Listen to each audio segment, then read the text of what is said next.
Oh, I'm excited. This is a perfect topic. I genuinely thought this for you. A little bit of spycraft, a little bit of sex. Let me introduce you to She Pai Poo. And that's been the episode. Thank you guys so much. Hey, what's up, girl? All right, well, you're gonna, that's, okay. Okay. I have a feeling we might have a translator on our hands. Yeah. He's just like, I'm trying to help. Yes, I'm just and you can fix I me. will help the children. Yeah. Oh, no, she was in Paris. She was helping NATO in Paris. Right. Being NATO's like in Paris. And so she confessed her sins to a priest who was just his homie. If you have the priest in your pocket, you're good. She quickly won the sympathy of South Korean authorities. She ended up going on Joe Rogan's podcast, okay? And then eventually, It's flagrant. flopping everywhere. No, this is not Yeonmi, okay? Yeonmi was never a spy. She would never, okay? We think. She wasn't. This is going to be a question that we end up at a lot during this episode, where I'm like, what percentage of them is great spies and what percentage of them love swinging? They're like, you step away, you take a hiatus, you go Who to doubles the Czechoslovakia, double? which many of them responded, I don't know what they're talking about. Yeah, I have no idea. What parties? Yeah. It's fucking crazy.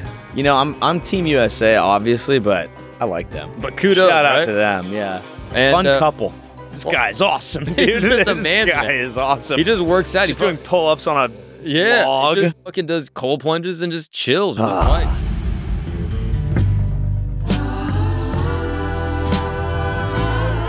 What's up, everybody? Welcome back to camp. Yes, we're here in the tent. And this is the Tent Talks. This is the show where I explain the most interesting, fascinating, controversial, morbid, and sexual topics from around the planet and the internet to my dumbest friends.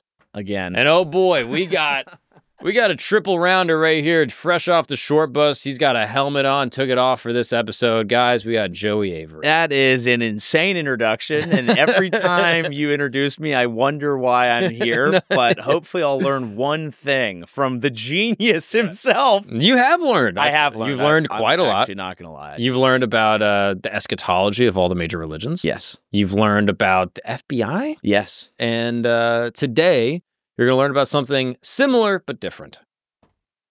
The honey traps. Ooh. You ever heard of this? No. A honey trap, also known as sexpionage. Ooh. This is a subgenre or a subset of spycraft, where spies will be able to go in and extract information, intelligence, and data, not through force, not through some type of mental manipulation, not through some type of covert, job or something like that, but through a different job. Yeah, puss.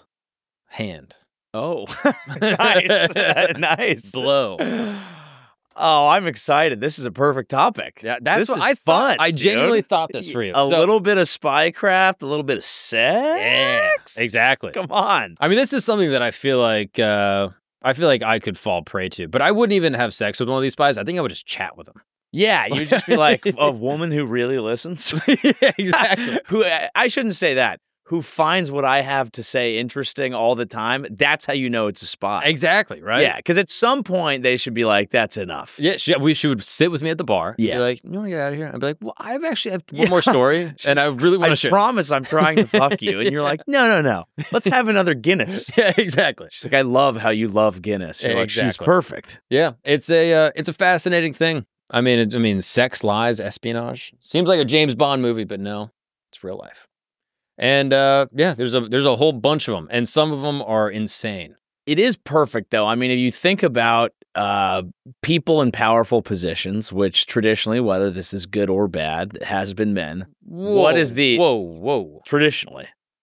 Or I'm just doing stats. You think men are the only people that could be good leaders? White men? That is not what I said. Yeah. That is not at all what I That's said. literally what you just said. This is a backwards-looking analysis of the statistics, Okay. which will tell you frequently rulers have been men, not all the time, and not even potentially most effectively. But what is their Achilles heel? Trying to get that Yeah, sucked. exactly. I mean, JFK, Yeah. he got murdered by his Marilyn head- Monroe. He got his head blown off. Did you know Marilyn Monroe killed him? I did not know that. Now, that is an interesting angle. No, it was Israel. But anyway, Whoa. we're gonna go through some of the. Have you ever heard that theory? That's not one I know that that's not one I subscribe to. I know that everything that has happened in society, there is a theory that the Jews did it, Yeah. but I hadn't heard this one. Yeah. That is a theory. What's the concept? It was just Israel, Mossad. The precursor to Mossad. Something Yeah, like that. yeah. That's a topic for a different episode. Yes, okay? You're getting us off track. yes. But you know who's actually great at honey trapping? The good old boys in blue. The Jews? Yeah. Oh, There's a couple of good ones. We'll get to that. But let's start with the Stasi, the East Germans, shall we? Yes. The Cold War grips Europe. East Germany's intelligence agency, the Stasi, was crafting one of the most effective espionage strategies in history and kind of kicked off a lot of, this spycraft tactic of honeypotting. This is known as the Romeo Project, led by the infamous Marcus Wolf. Relied on charm, seduction, and love to extract secrets from the heart of West Germany's government and military. So this guy was basically a genius espionage sort of spy dude, right? Grows up in Moscow, trained by Soviet intelligence services before returning to Germany. By the age of 30, he's the chief of foreign intelligence. By your age, imagine that. Chief of foreign intelligence of the Stasi. I could do that. And for decades, he eludes identification from Western intelligence. He's known as the man without a face. Ooh, and honestly, kind of a nice face. Yeah, not a bad Not a looking bad, guy, right? kind of a decent looker. Yeah. Looks like Mr. Rogers, but with some bad ideas. You know what I mean? Yeah. And he basically sees an opportunity to exploit the aftermath of World War II. The world's taken a heavy toll on the male population, leaving many West German women in government, military, and intelligence positions who are now lonely, longing for companionship. Wow. Realizing that romance could be a powerful weapon, what does he do? He trains and deploys an army of what they call Romeo spies, young, attractive men whose mission was to seduce these women, codenamed Juliets. See, this is already the opposite of what I was expecting. What are the odds, right? I thought it was chicks going for dudes all the time. No. Why'd you think that? Why do you think I thought that? I think You're a sexist pig? no. You don't think women could do this? Wait, you don't think men could do this job? Yeah. You're a misandrist? Why are we still better? You're a misandrist, dude. No, yeah. I hate misandry. Ugh. Ugh. But a term no one really uses. No. You never really hear people rallying about Wait, misandry. what is that? Is that people who hate men? Yes, that's the inverse of misogyny, if I'm not mistaken. I see, yes. The less popular version. Yeah. So, basically, the Romeo spies were selected through a rigorous process. Not just any men. Can we pull up a picture of these So Romeo this dude's job was basically like, I'm going to find all the hottest dudes in Germany and get them to try and bang chicks. This is probably the greatest spy job for a dude. Although probably sometimes some of these ladies, woof. And basically, they're educated, cultured, and most importantly, exceptionally charming. These young men were trained in the arts of seduction and how to identify vulnerabilities, understand women's emotional needs, and master the fine art of making their targets feel special and valued. And for a low price today, I'm going to be teaching a select group of men just how to do that. Okay, I'm teaching perfect. a course. Yeah. I'm going to be teaching a course, okay? And it's how you can it's called The Game. Yeah. Have you heard of this? Yes. Yeah, I was going to say. So here's one of the East German Romeo Did they just spies. teach them the game? Yeah, Were literally. they all peacocking? Yeah. They're like, put on a fedora. Yeah. Wear a blue jacket. And They're just negging a bunch of like high up women. yeah, basically. And so before deploying these spies to West Germany, the Stasi gathered comprehensive psychological profiles of potential Juliets. They knew their likes, dislikes, hobbies, and even preferred physical traits of their targets. Armed with this information, which I don't know how they figured that out. Oh, you think girls don't talk about that sort of thing? All right, fair. Maybe there's a podcast. All they did is just go to the bathroom once. With Armed with this information, they orchestrated, quote, chance encounters, meet their Juliets in seemingly innocent circumstances. A bus stop, a cafe, or a dark alley. And from there, the seduction began. The dark alley one I added. Okay. That's not really what it was. So I was already thinking that it would be kind of suspicious if like a straight up like 10 hot dude just pulled up to you at a bus stop and was like, hey, yeah, you been watching Sex in the City lately or whatever.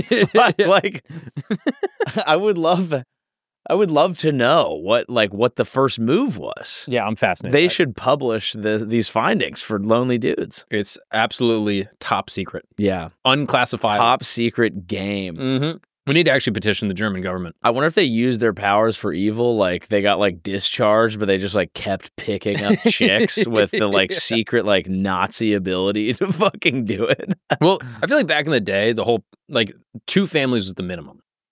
You know what I mean? Like a Yeah. guy having multiple families. Yes. Like 2 is like completely fine. Had to wear a lot of hats. Right? Like Yeah. I feel like that was like the bare minimum, and like social media's kind of kept us accountable nowadays. Yes. But back in the day, you'd have a bunch of families, and so as a result, they probably were doing this. Yeah. I mean, I spoke to a gentleman on this very show, Jack Barsky, a very fine, charming, and very intelligent spy for the Stasi. He was technically KGB.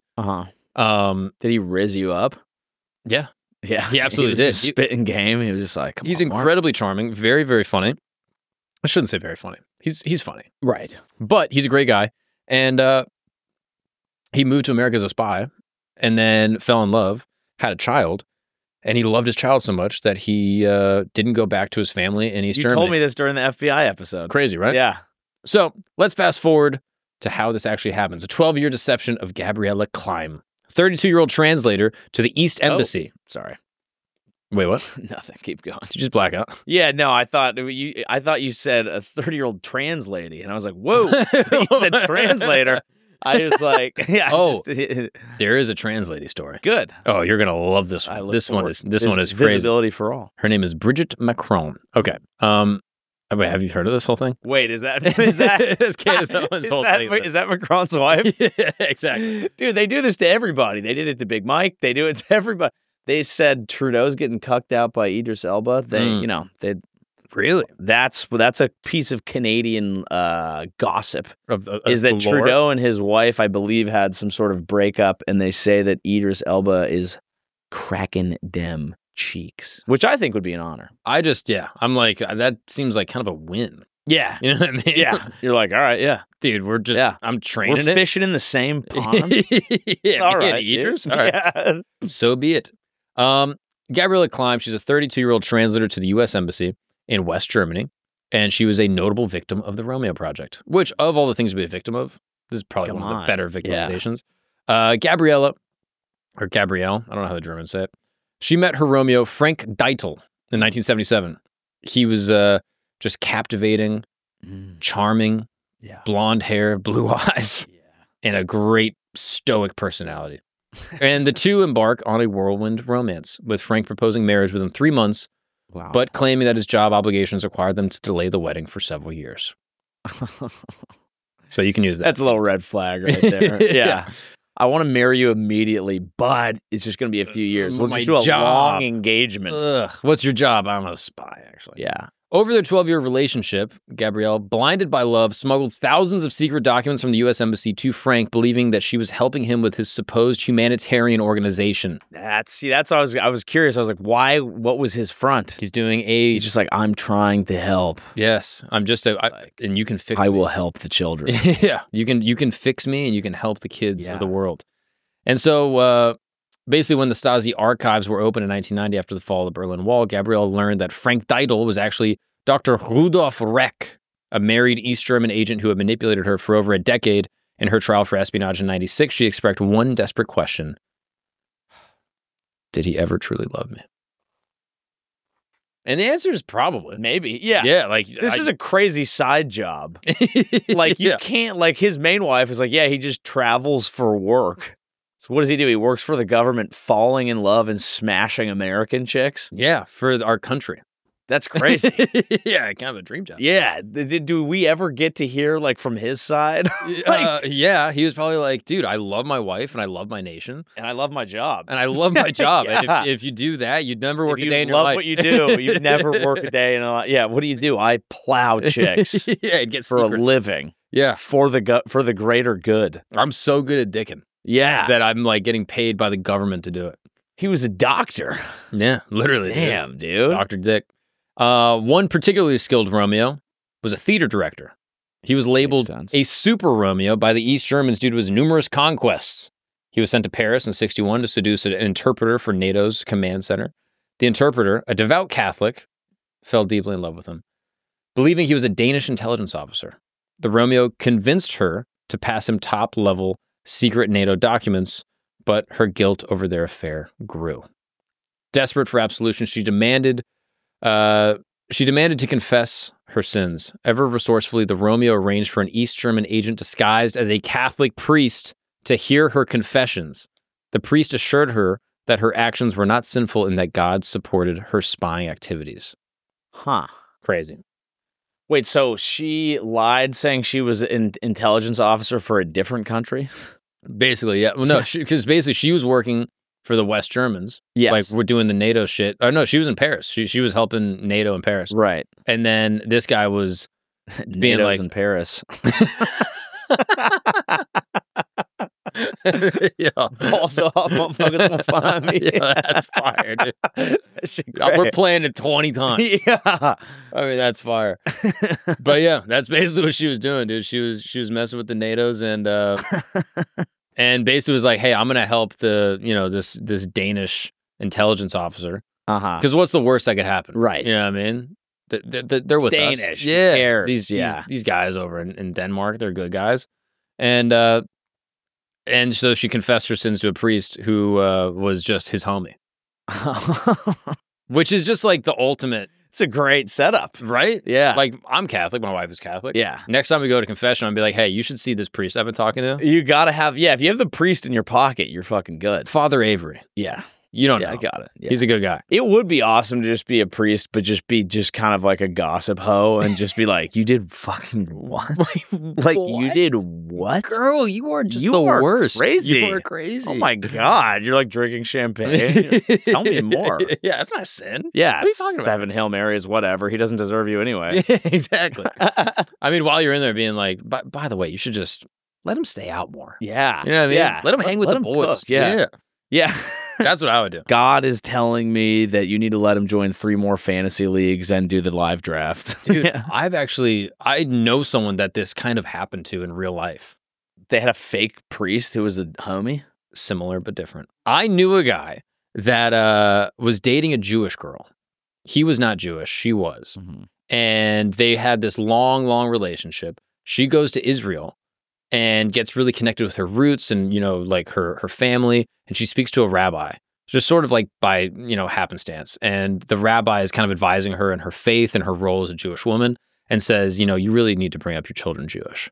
And do you have a boyfriend? And she was like, yeah, I've been dating this guy a long time. And she was like, and he was like, oh, is he Jewish? And she was like, nah, he's not Jewish. He's Catholic. And he's like, that's going to be a problem. Have you guys talked about the faith? And she's like, yeah, he kind of wants to raise the kids Catholic, but maybe we could do like a hatsy thing. Yeah. And the rabbi was like, it's never going to work. You need to break up with him. And he's like, anyway, my boy Mortimer over here. Literally. So she calls up this guy I know and was like, hey, we got to break up. And then fast forward many years, this guy, my friend, he was like, damn, I just can't believe like she talked to this rabbi and like kind of talked her out of our whole relationship, like threw my world into a whole, spin cycle. And then he says that to one of his Jewish friends. And then his Jewish friend was like, oh, the rabbi trick. And the rabbi trick? And he was like, what? And his friend was like, yeah, no, this happens all the time. People go to Israel and like the dad sets up a rabbi that he knows and is like, hey, can you talk to my daughter? She's fucking around with this guy and it's going to be a whole thing for the family. So just talk to her about it. Just see what happens. And so then she bumps into the rabbi somewhere and then he just talks her into this whole thing and knows stuff about her life and then makes it happen. Holy shit, the rabbi trick. So I don't know. You heard it here first, folks. What? You can't trust though. No. So I don't know if that's actually what happened in this case, but it's a real thing. My friend's friend was like, yeah, it's a thing that happens. So it happened in this case as well. You go to the Catholic priest and he's like, hey. I wish I had something like that I could depend on. Like if I ever needed it to just call in a favor. Yeah, you would have to get like, I feel like in your relationship, you guys are just like New York, like cultured liberal types. So you would need like NPR.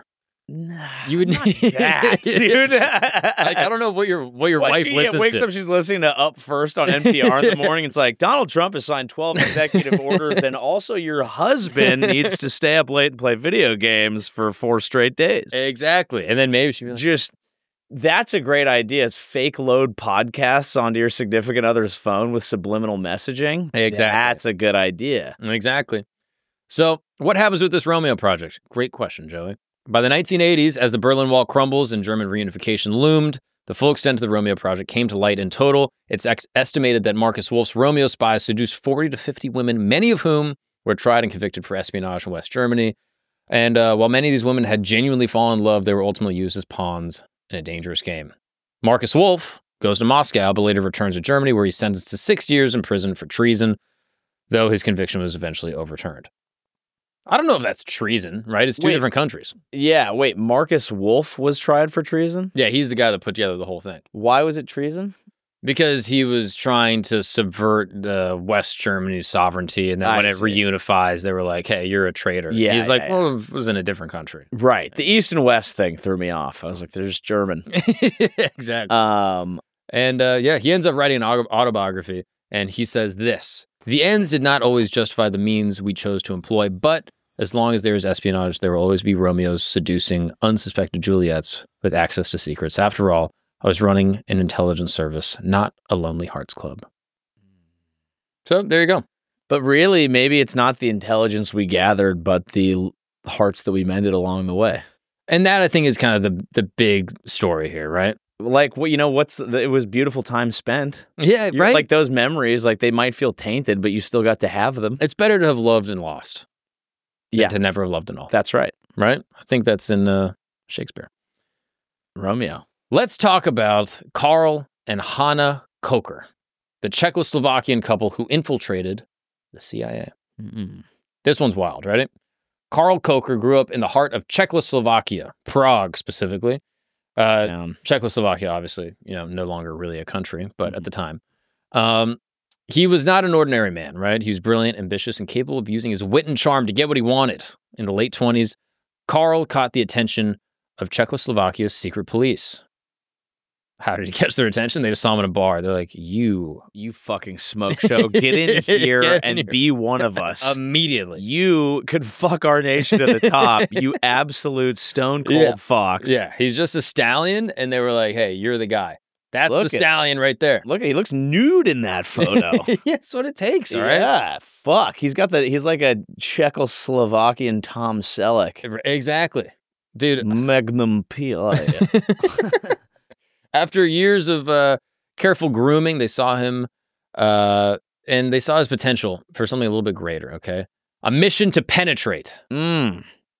Preach. The CIA. One of the most secretive and powerful intelligence agencies in the world. So how do they do it? In 1965, Karl and his wife Hana were sent on a mission of a lifetime. They immigrated to the United States under the guise of defectors fleeing the oppressive communist regime in Czechoslovakia, okay? Not all migrants, but some are spies. This cover allowed them to blend seamlessly into American society. It was a time when the United States welcomed defectors as trophies of the Cold War, proof of the failures of communism. Yep. Hana, with her striking beauty and charisma, began building her own life in America, establishing herself in the diamond industry. Meanwhile, Karl used his fluency in English and his academic credentials to work as a radio announcer and eventually earned a doctorate in philosophy from Columbia University. Look at that. Killing it. Their perfect assimilation into American life culminated in Karl becoming a naturalized U.S. citizen in 1971. Just 1 year later, he passed the rigorous CIA screening process and was hired as a translator and an analyst. Wow. Look at this. Once Hot inside, guys just have it all, dude. Right? We saw a 6'3" dude with a mustache, and we were like, if he's not in the fucking CIA. Yeah. And we always assume, I think America, we always assume, like, once you are living this life, you've got a doctorate, you're on the radio. Yeah. You're in the sea. Like, how could you possibly cross us? We've given you all of it, and we have McDonald's. Yeah, it's like you kind of get the whole deal. Yeah. Like American culture is so go back fire. to fucking eating goose and sausage for breakfast? Never. What the fuck? Never in a million years. Except and yet. It happens. Yes. And it gets even crazier. So once inside the CIA, Karl begins feeding valuable intelligence to his handlers back in Czechoslovakia. He was assigned to translate, analyze, and basically decode highly classified documents, including reports on American spying techniques and the identities of Soviet double agents. All the while, Hana played her role impeccably, dazzling those around her with her beauty and charm. But behind the glitz and glamour, the Koechers had a far more sinister pastime. Would you like to guess what they did in their free time? Were they swinging? They were swinging in New York City and Washington, D.C. Yes. Come on. And it was at the original poly couple. I love how, like, they are 10s for their era, but they're, like, hard 6s now. Isn't that crazy? I think people have gotten hotter. You would think. Everyone says people have gotten uglier because, like, if you look at a photo of people on the beach, everyone's fat and looks horrible because of processed foods. But I think the ceiling is higher. Yeah, well, here's an interesting thing, actually. It's our beauty standards. I genuinely think that shift, and we don't even realize it. Christos, could you quickly Google for me Hollywood starlets with modern makeup? This is a fascinating case that's study. interesting. Because it's something you don't Just think Marilyn Monroe with a BBL. and you're just like, oh, you're just like a Instagram girl. You know what I mean? Like, yeah. So this is like a famous Hollywood starlet with modern makeup. And click again. Another one, click again. And all of them are like 10s today. Right. And if you could see... So it's just style. We're just used to the style that we... Oof. So that's what she looked like in the time. And you're like, I don't know. Thank you. And that's what she looks like with modern makeup. Yeah, come on. Keep going. Taste it, yeah. And so, I mean... What the fuck? Oh! Well, now we're getting... I think that's just a nun. Oh, sister. And hold on, keep going a little more. Forgive me, mother, for I have sinned. I'm sure some people like the previous look, but yep, the modern, I'm like, oh yeah. Yeah. Maybe the hottest Hollywood starlet and also a genius. Hedy Lamarr. Are you familiar with someone? No, but I like her name. I've heard the name, but I actually don't know. I don't. She's a piece even for the time. Yeah, sounds like she plays for like an NFL team, cornerback. You ain't gonna throw on Hedy Lamarr, but no, that's what they called Nancy Reagan. Hey, Lamar, come on. No, but she's a gem even. And she also invented. She's nice though. I think she invented like Wi-Fi or some shit. What?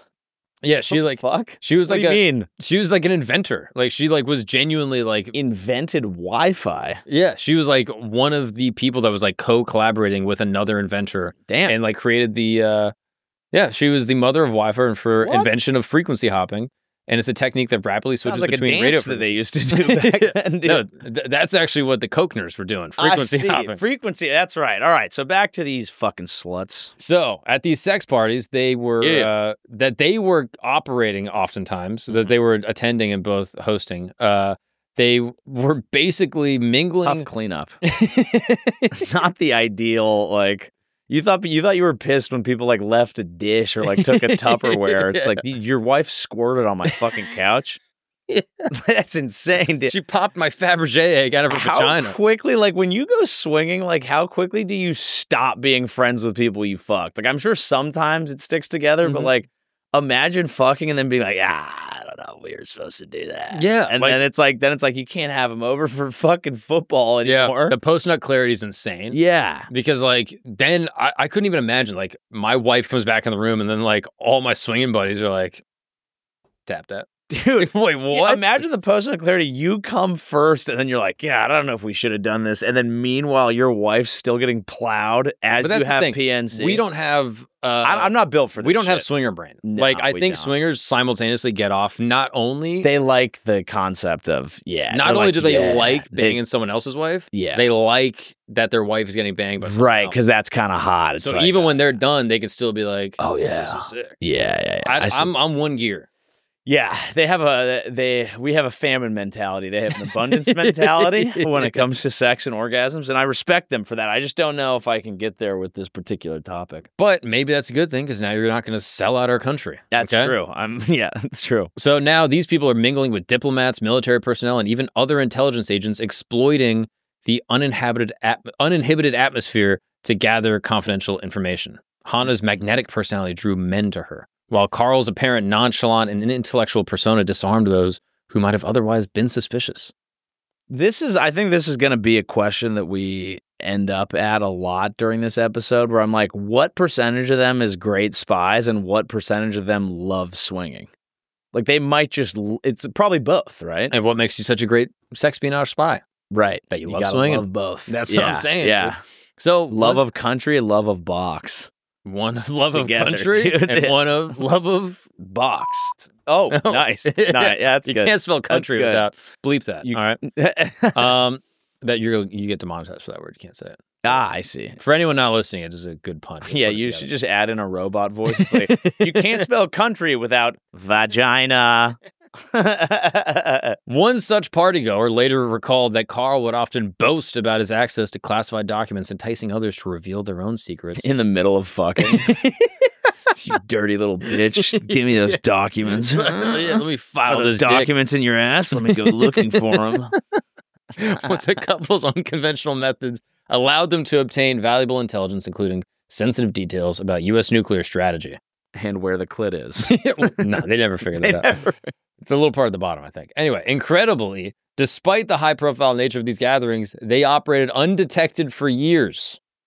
I should clarify, undetected as spies. They were easily Everyone knew they were trying to fuck everybody. Exactly. Well, yeah, because if you had a hand, you're like, I wonder if they're spies. People are like, how do you know? And it's like, I don't know. I don't actually hang out over there that much. Yeah, I never. Yeah, you heard what they're doing? The little bit of shame goes a long way in the spy game. It's genius. So, while Karl was initially working for the Czech secret police and intelligence, his relationship with the agency soured over time.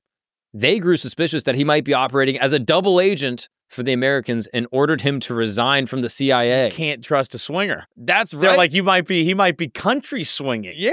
Like, if you're willing to let your wife get dogged out, why would you let your country get dogged out? Who cares about Prague? You're letting your wife get fucked in the ass by the chief of staff of the army. Yeah, like no one's trustable. Yeah. So, after a week of... This is why you can't do this shit, dude. You end up staying up late at night, freaking out. You're like, hold on. Yeah, so Karl really stepped in it here. But after a week of brutal interrogation back in Czechoslovakia, Karl returned to New York and stepped away from his role at the CIA, seemingly leaving the world of espionage behind. And that's the end of the story. I like those two. Psych! In the early 1980s, as tensions between the U.S. and the Soviet Union escalated under Reagan, the KGB saw an opportunity. What did they do? To get head from Nancy. To get ahead of Nancy. Yeah. They approached Karl, urging him to return to the CIA. Despite his brief hiatus, the CIA took him back with little hesitation, allowing him to continue his work as an agent. We got to be better at that. Right? Yeah. Like, we got to be way better at that. You got to think, one of the girls he was banging is probably now high up at the CIA. Right. It's like, yeah, come on back, Karl. Come on. They always come back. Karl. They always come back. Well, yeah, or imagine it's a guy and it's like, yeah, this dude let me fuck his wife. I'm for sure letting him come back and work for the company. That was definitely a part of the interview. They're like, how's your wife doing? Yeah. She still looks good? Yeah, show me a pic. Yeah. So basically, he gets back in the CIA, and he basically continues his work. However, what Karl didn't realize was that this time, the CIA was suspicious. What's up, people? We're going to take a break really quick because it has been alleged that I smell. This has been said countless times. It is complete slander. I don't believe this to be true, but word has gotten out from the flagrant boys that apparently I smell. Again, it's not true. Anyone around me, ask anyone, and they'll confirm that this is not the case. But the people over at Mando, they reached out and they said, hey, if you're concerned about putting aluminum on your body, a lot of other products may have this. They might have aluminum that's actually inside their products and you put it right on your lymph nodes. Mando said, hey, we have a solution for you, okay? Because this right here, whole body deodorant, that's right, whole body, no aluminum. None of the bad stuff that's going to, potentially cause issues for you health-wise, okay? Look into it. You want to know what I love about Mando? Mando is clinically proven to control odor better than a shower with soap alone.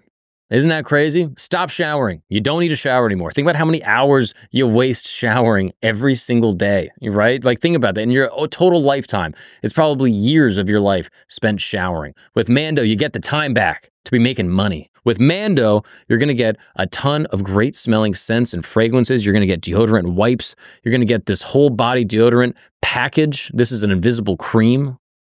I mean, I use all of them at the same time, just so I can spend more time with my grandmother. So if you're interested in getting time back, spending time with your dying loved ones, and not showering ever again, what I want you to do is I want you to go to Shop Mando. That's S-H-O-P Mando, M-A-N-D-O.com, and use the promo code CAMP. That's right, shopmando.com. Use the promo code CAMP. And for the listeners of this show, when you get the starter pack, again, the starter pack is going to have everything you need. You're going to have a cream tube. You're going to get the solid stick deodorant. You're going to get 2 free products of your choice, like the deodorant wipes and, maybe the spray, maybe the, mini body wash, whatever it is that you would like. You're going to get $5 off when you use the promo code CAMP. So if you're interested, check it out, shopmando.com. Now let's get back to the show. What's up, guys? We're going to take a break really quick because you need more time. It is the most valuable commodity that exists, and Huel is going to help you do that, all right? If you're like me You're constantly on the go. You're constantly running late. I mean, every time I'm leaving my house, I'm going out the door and I'm like, I forgot to eat today. And then I find myself just eating garbage like throughout. I'm like going to the bodega or corner store, just grabbing like sugary nonsense. Or even if I'm trying to eat good, oftentimes it's packed with stuff that's terrible for me.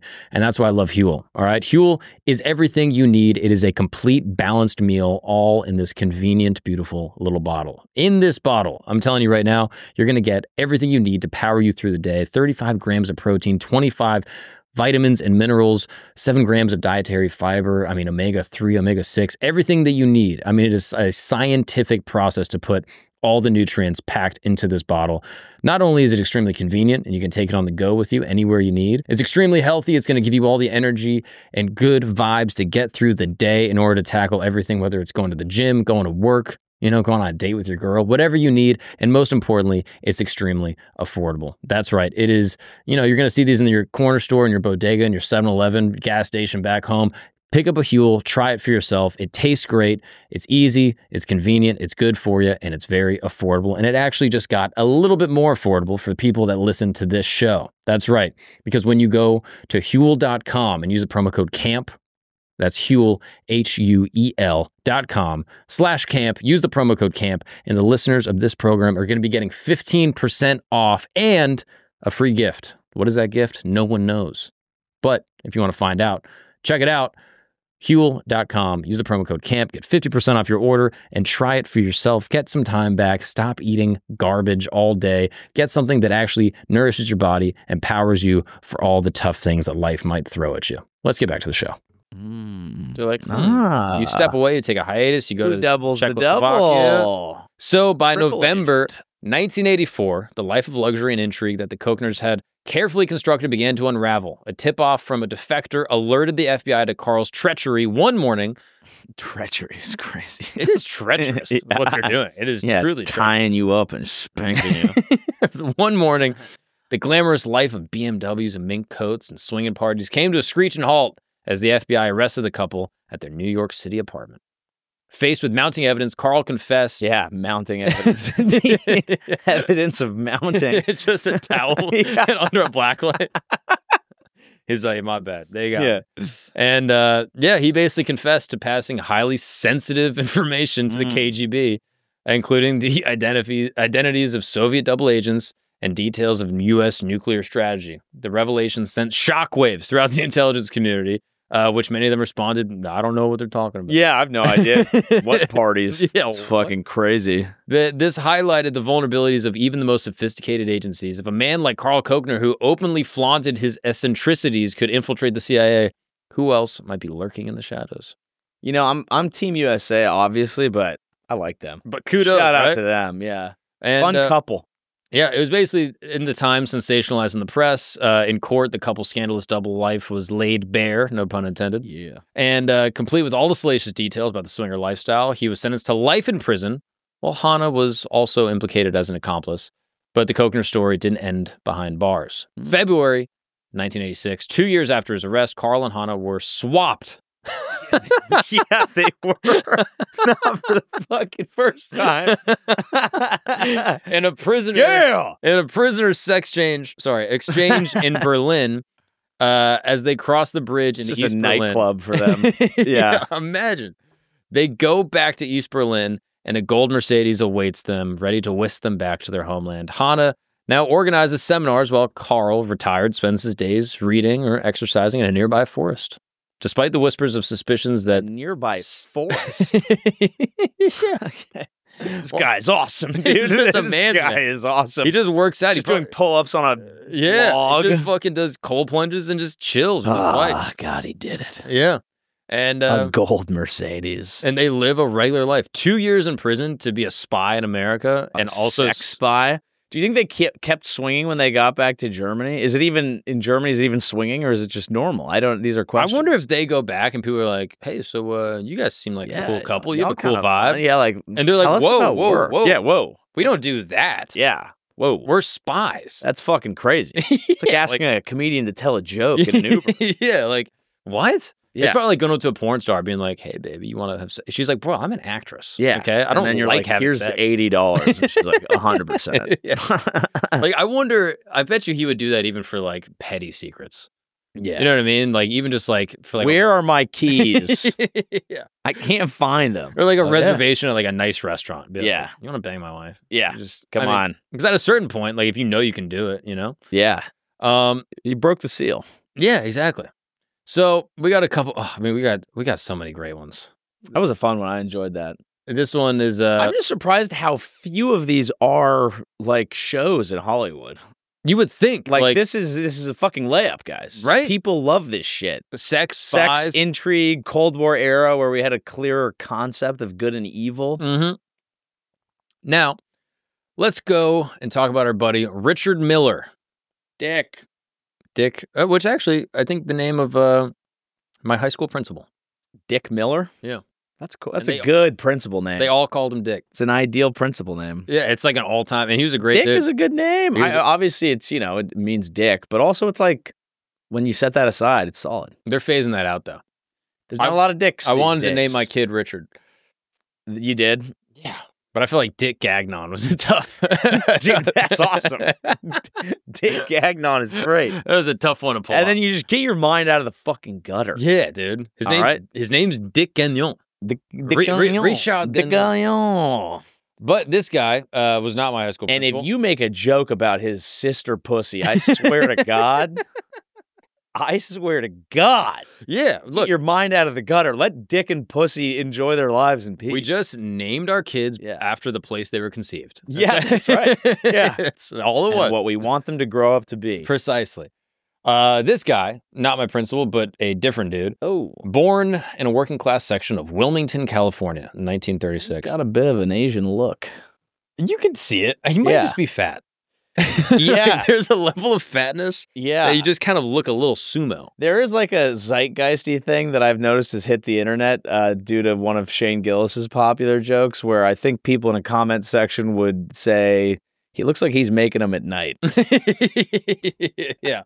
It is crazy how that is just pervaded, like casual. Do you want to know one thing that has helped it spread? Is there are a bunch of fake, like Shane doesn't have a Facebook account, and I've texted him these fake Shane accounts because they're so embarrassing. Yeah. But these bots make fake Shane Gillis accounts, and they repeatedly post photos of grilled cheese and say, I'm making them at night with like 6 like emojis, like shit Shane would never do. A million They get likes. millions of views, millions of likes, and all these comments, and then people being like, all right, bro, that's enough. It's just one bit. And I'm like telling Shane, like, hey, get these taken down. He's like, fuck, this sucks. But they keep popping up. And then I start seeing the joke everywhere, and I'm like, it's kind of working. Yeah. No, it's genuinely, like, I had a friend that said that in a group chat. Yeah. And I was like, haha, love Gillis. And he goes, who? What? I was like, how do you not know? He's like, no, I love Chinese bot farms on Facebook. Who is Shane Gillis? I mean, that's how popular this guy is. It's just become, like, he's become like, his jokes are now their own. They look at Shane and they're like, he's making them at night.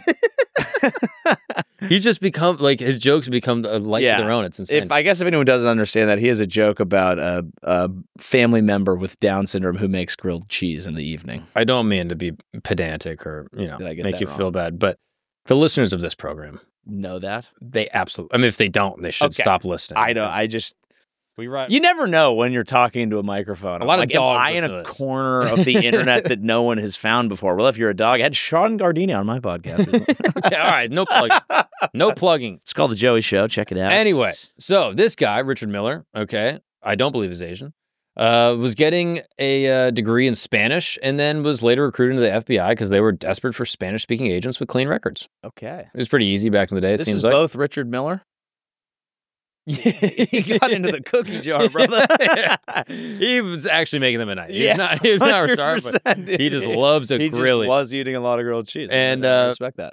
Yeah, he quickly turns into a disappointment. He's 5'9", 250 pounds, struggles with obesity throughout his career. His colleagues regarded him as an oddity, a bumbling, unkempt agent with a penchant for spending long lunches at a local 7-Eleven, reading comic books, and even stealing candy bars. Jesus Christ. It was rumored that he lost his service weapon, misplaced his FBI credentials, and used his government-issued car to sell Amway products from the trunk. Oh, this guy is ripe for one woman to come attack is what I'm envisioning. Dude. This dude would be like selling Cutco knives, just doing all MLM. Imagine some guy pulls up in an FBI credentialed vehicle with a gun and he's like, you guys trying to buy insurance? whatever the fuck Amway sells. That's awesome. It's insane. His performance evaluations painted the picture of an agent who barely scraped by. How was this not a movie? One of his colleagues, a former FBI special agent, Gary Aldrich, described Miller as, quote, one of the dumbest, most unkept, most unpopular misfits the agency ever hired. This is something that I didn't realize till I was in college. But no matter what college you go to, no matter what agency you're in, no matter what like high echelon of society you get to, there are fucking idiots there. Yeah. And like you would assume if you get to Harvard or somewhere, like I went to UC San Diego, it's like a good school, and you'd think like, okay, it was hard for me to get here. Everyone here is going to be top performer. Not the case. Have you heard? There's going to be fucking dregs everywhere. Have you heard of the Peter Principle? No. This is a fascinating theory that basically states that people are promoted to the positions where they are no longer competent. I actually have, right? Yeah, this is a thing that you've probably seen at your job. Yeah. You just didn't necessarily know the name. But literally, it's like, okay, you do good at like entry level. Yeah. And then you get promoted to like, upper, management or some shit. And then you get promoted again to executive, and that's where you're bad. You keep rolling until you suck. And they say, so everyone sucks at everything, technically. Literally. Except for people on the rise. Exactly. And so you get a guy that's good, and he's going to get promoted out to where he's bad. Yeah. And then eventually you just have everyone in their perfect levels of incompetence. Yeah, I think that happens in a lot of areas of life. I mean, it's jobs, it's fame, it's talent, it's like this podcast in a lot of ways. Yeah. It's comedy for sure. Yeah, exactly. Everyone's like, man, this guy's underrated. The second you're rated appropriately, people are like, fuck that guy. He's an idiot. When I was getting 1,000 views an episode, everyone was like, dude, you deserve way more. And then I get 1 million, everyone's like, this guy sucks. Fuck is this shit? So I'm like, whoa, bring me down. Yeah, keep me in a nice neutral level where everyone's like, nah, he deserves it. And it is nice when sometimes you see that and you're like, that hurt a little bit, but hey, I'm not saying you're 100% wrong. All I'm doing is what I'm doing. What happens is what happens. I'm just trying to work hard. I've seen comments on like episodes that do really good. And people will be like, this doesn't deserve this many views. And I go, I'm with you. Okay. Yeah. Like, okay. It definitely does not. Go ahead and phone the extra 25,000 people that pushed it over the top for you, and let's go ahead and make them focus on something else. Yeah, I'm with you 1,000,000%. All right. So anyway, he's a Mormon. Yeah. Went to BYU. Yep. And I think he eventually goes on a mission to learn Spanish perfectly while studying Spanish in school and makes him great for the agency. Yeah. For the record, a lot of Mormons end up becoming great agents because they go to study on their missions and speak a perfect language. This is actually what I talked about on my podcast with Sean Gardini. Really? Yeah, the Mormon deep state. Oh, my goodness. I mean, he's very dubious of the Mormons. No, I mean, look, have we talked about this? I've talked about this at length on this podcast, that I love the Mormon way of life. Yeah. And I'm an ardent supporter despite not believing any of the doctrinal or dogmatic elements proof of the that you faith. can build something beautiful on top of a lie. It's crazy. Yeah. Like, I'm pretty sure Mary Kay, you're familiar with Mary Kay, the MLM marketing makeup Richard company? Mueller sells it out of his trunk. Literally. Yeah. And it was started by a Mormon. Yeah. All of these like influencer mommy Instagram pages, many of them. They're good in an organization because they're used to being in an organization. Organizationally brilliant. They're great at selling because they spend years selling the most vulnerable thing in their lives, and they happen to speak fucking Taiwanese. And you can get them to believe almost anything. So it's just kind of a win across the board. Yeah. I might be Mormon. I could see that. On paper. Have you watched American Primeval? No, I've seen it. It's good, though. It's good. Is it about Mormons? It is. It's like a westward expansion show, and you have kind of like the U.S. Army, some random settlers, and then like, but it takes place kind of in of course like the Shoshone and other native tribes, and then but it's while the Mormons are trying to like take over Utah. And it's pretty damn good. I'm gonna check. Don't ruin it. Okay. I'm not. I'm just saying it's good. I watch shit late, so I'm very spoiler averse. I don't give away spoilers. Well, if I get another stomach flu, I'm watching the entire thing. Do it.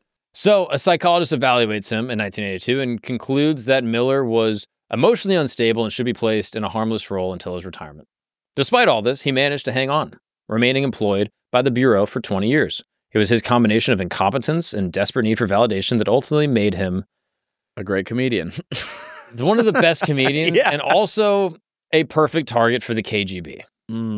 Which, for the record, if the FSB or any other intelligence agency, Mossad, whatever it may be, is interested, go at comedians. They could easily recruit comedians 100%. and manipulate me. Yeah. But the problem is we don't have any power or intrigue or know anything. There are dozens of people that listen to this show. That's true. I could peddle any type of propaganda y'all want, Yeah. okay? So let me introduce you to a woman named Svetlana Ogranovkivkova. Thank you. What a pleasant introduction. Ogornikova. Can we get a picture of Svetlana Ogornikova? Yeah, I was gonna. Oh, there she is. I was gonna say, good luck spelling that one. She is a charismatic, beautiful, brilliant Russian woman, allegedly that has ties to the KGB. Svetlana, along with her husband Nikolai, had immigrated to the United States in 1973, and by the early 1980s, she was deeply involved in espionage activities. But 1984, Miller's life is just in shambles. I mean, he's stealing candy bars. I mean, he's falling apart. Yeah, right? he's reading comic books. His marriage has deteriorated. He's facing financial troubles. He'd even been excommunicated from the Church of Latter-day Saints for adultery. Feeling neglected. He was cheating? He was fucking around. Come on, Dick. Feeling neglected and desperate, he becomes an easy target for Svetlana's seduction. She approaches him with a mixture of flirtation and intrigue, promising him a chance at love, financial reward, and excitement. For Miller, this was a chance to live out the adventures that he had always dreamed of. A Russian chick? Literally. Okay. I don't even know that's her. if that's her. I don't think that's... It's a type. It's a type. Yeah. You get the idea. Right? Looks like the type of lady who would have several smaller ladies inside of her. A KGB nesting doll. That's what they call it. Could you search spy at the end of that? And maybe that'll give us what we need here. There we go. So I could see it. Yeah. Yeah, okay. I mean, and also like this guy, nothing to write home about. I mean, she's got a little vibe. But we don't even know what the body is, right? The body might be on revenge, so who knows? Ooh. Imagine she pulls up on you. I kind of like it, yeah. You're sitting in a car all Well, day. not that one. No offense to that Svetlana, modern Svetlana. It's all right. So their affair heats up. And Svetlana dangled promises of $50,000 in gold, $15,000 in cash if Miller would just hang out with her, chat with her until the wee hours of the morning. He bought that? And pass over some classified FBI This documents. way hot chick is like, I'll give you gold.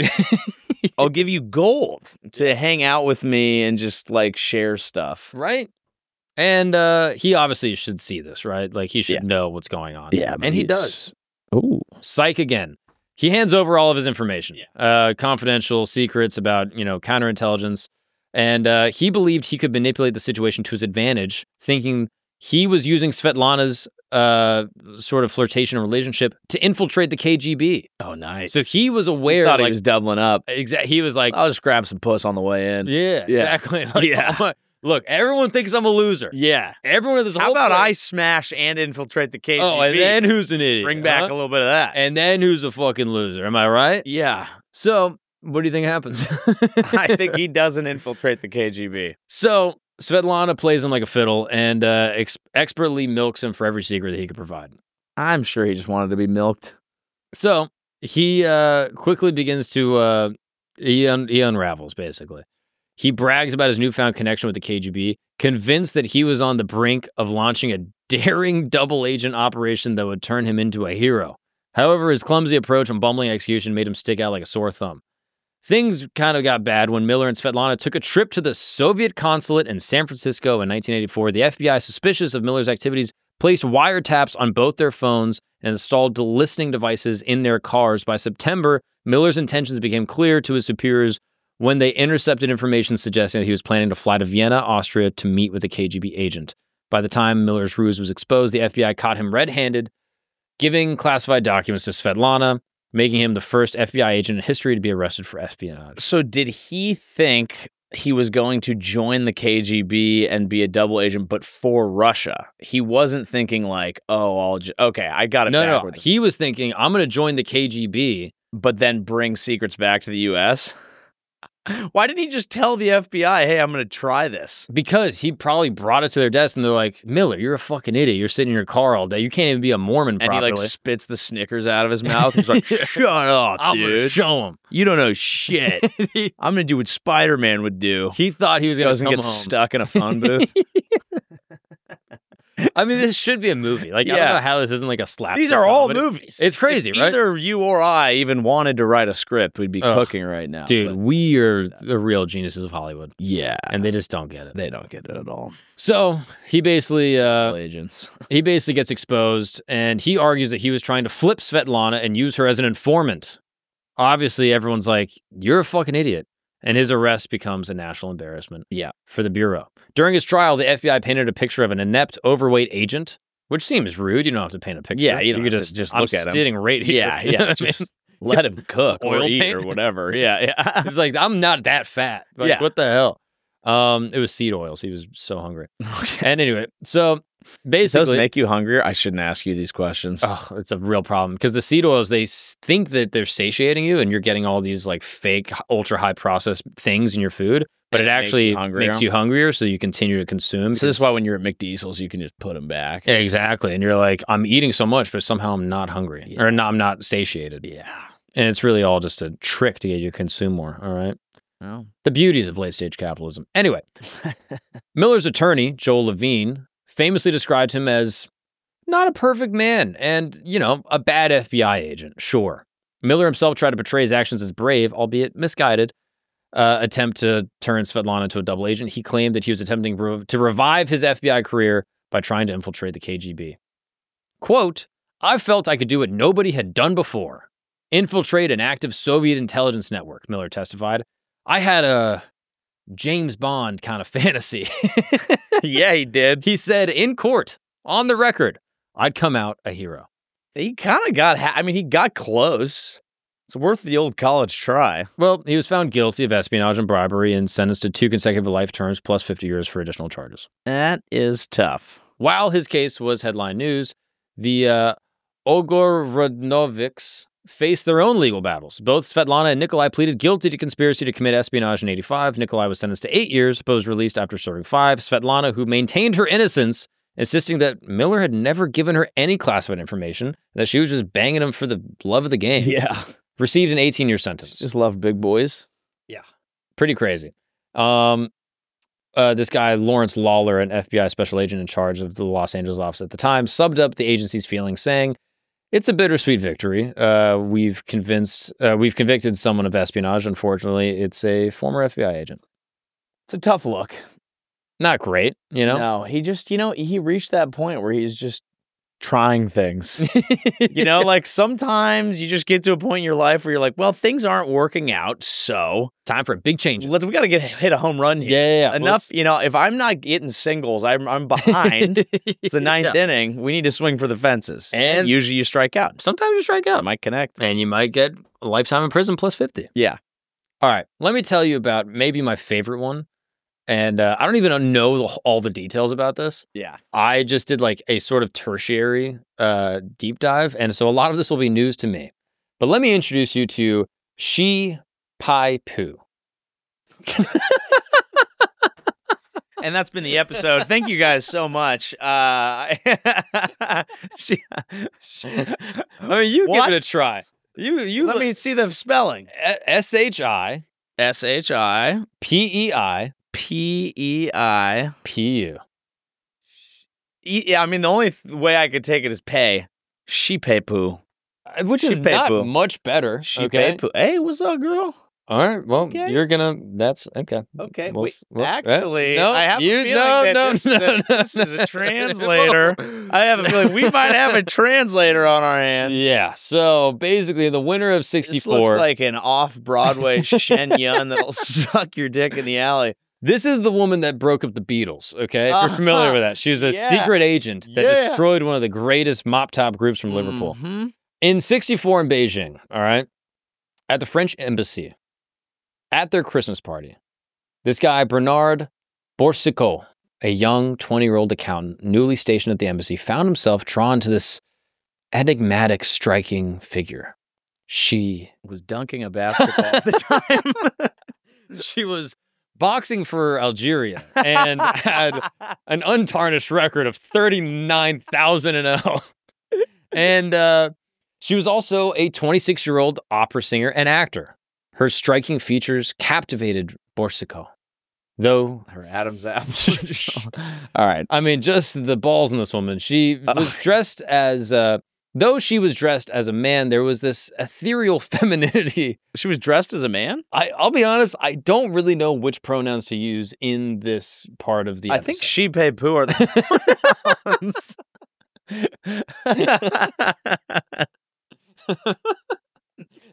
My pronouns are she, pay, poo. So I don't really know exactly what to say. So basically, this guy sees sees the striking features, and although she was dressed as a man, there was this ethereal femininity about her that set Pew apart from everyone else in the room. Mm-hmm. She is fluent in French with a knack for charming the audience, struck up a conversation with Borsiko. They quickly formed a connection, and they started sharing tales of, life and revealing that he taught Chinese to families of embassy workers. As their bond grew, she began to weave an elaborate story, one that would entrap Borsiko for the next 20 years. Wow. She claimed that she was actually a woman forced to live as a man by the father, who desperately wanted a son. I believe that. This revelation was shocking to Borsiko, who had only been in homosexual relationships. Here at last was the opportunity to be with a woman. A match made. Now this is amazing. In heaven. In heaven, dude. Truly. So he's gay. Right. But he wanted to be straight to some degree. Exactly. Given the time, he wasn't allowed to be free. Yeah, he's French, so we don't even know how gay he was, or if he's just a French guy. French, yeah. And now there is this woman that has to live as a man. Okay.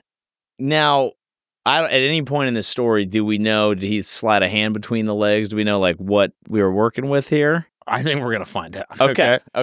Their romance began with secret meetings in darkened rooms. Which part of this that I'm partially concerned about is so I guess this is now a masculine woman that he's I get to be with this person. I still don't even really understand the genital situation going on here, which maybe is rude to speculate, but I think is probably important to the story. Because it's part of the story is the only reason I care. Right. So part of me is I don't know what part is real or not yet. Right. Okay.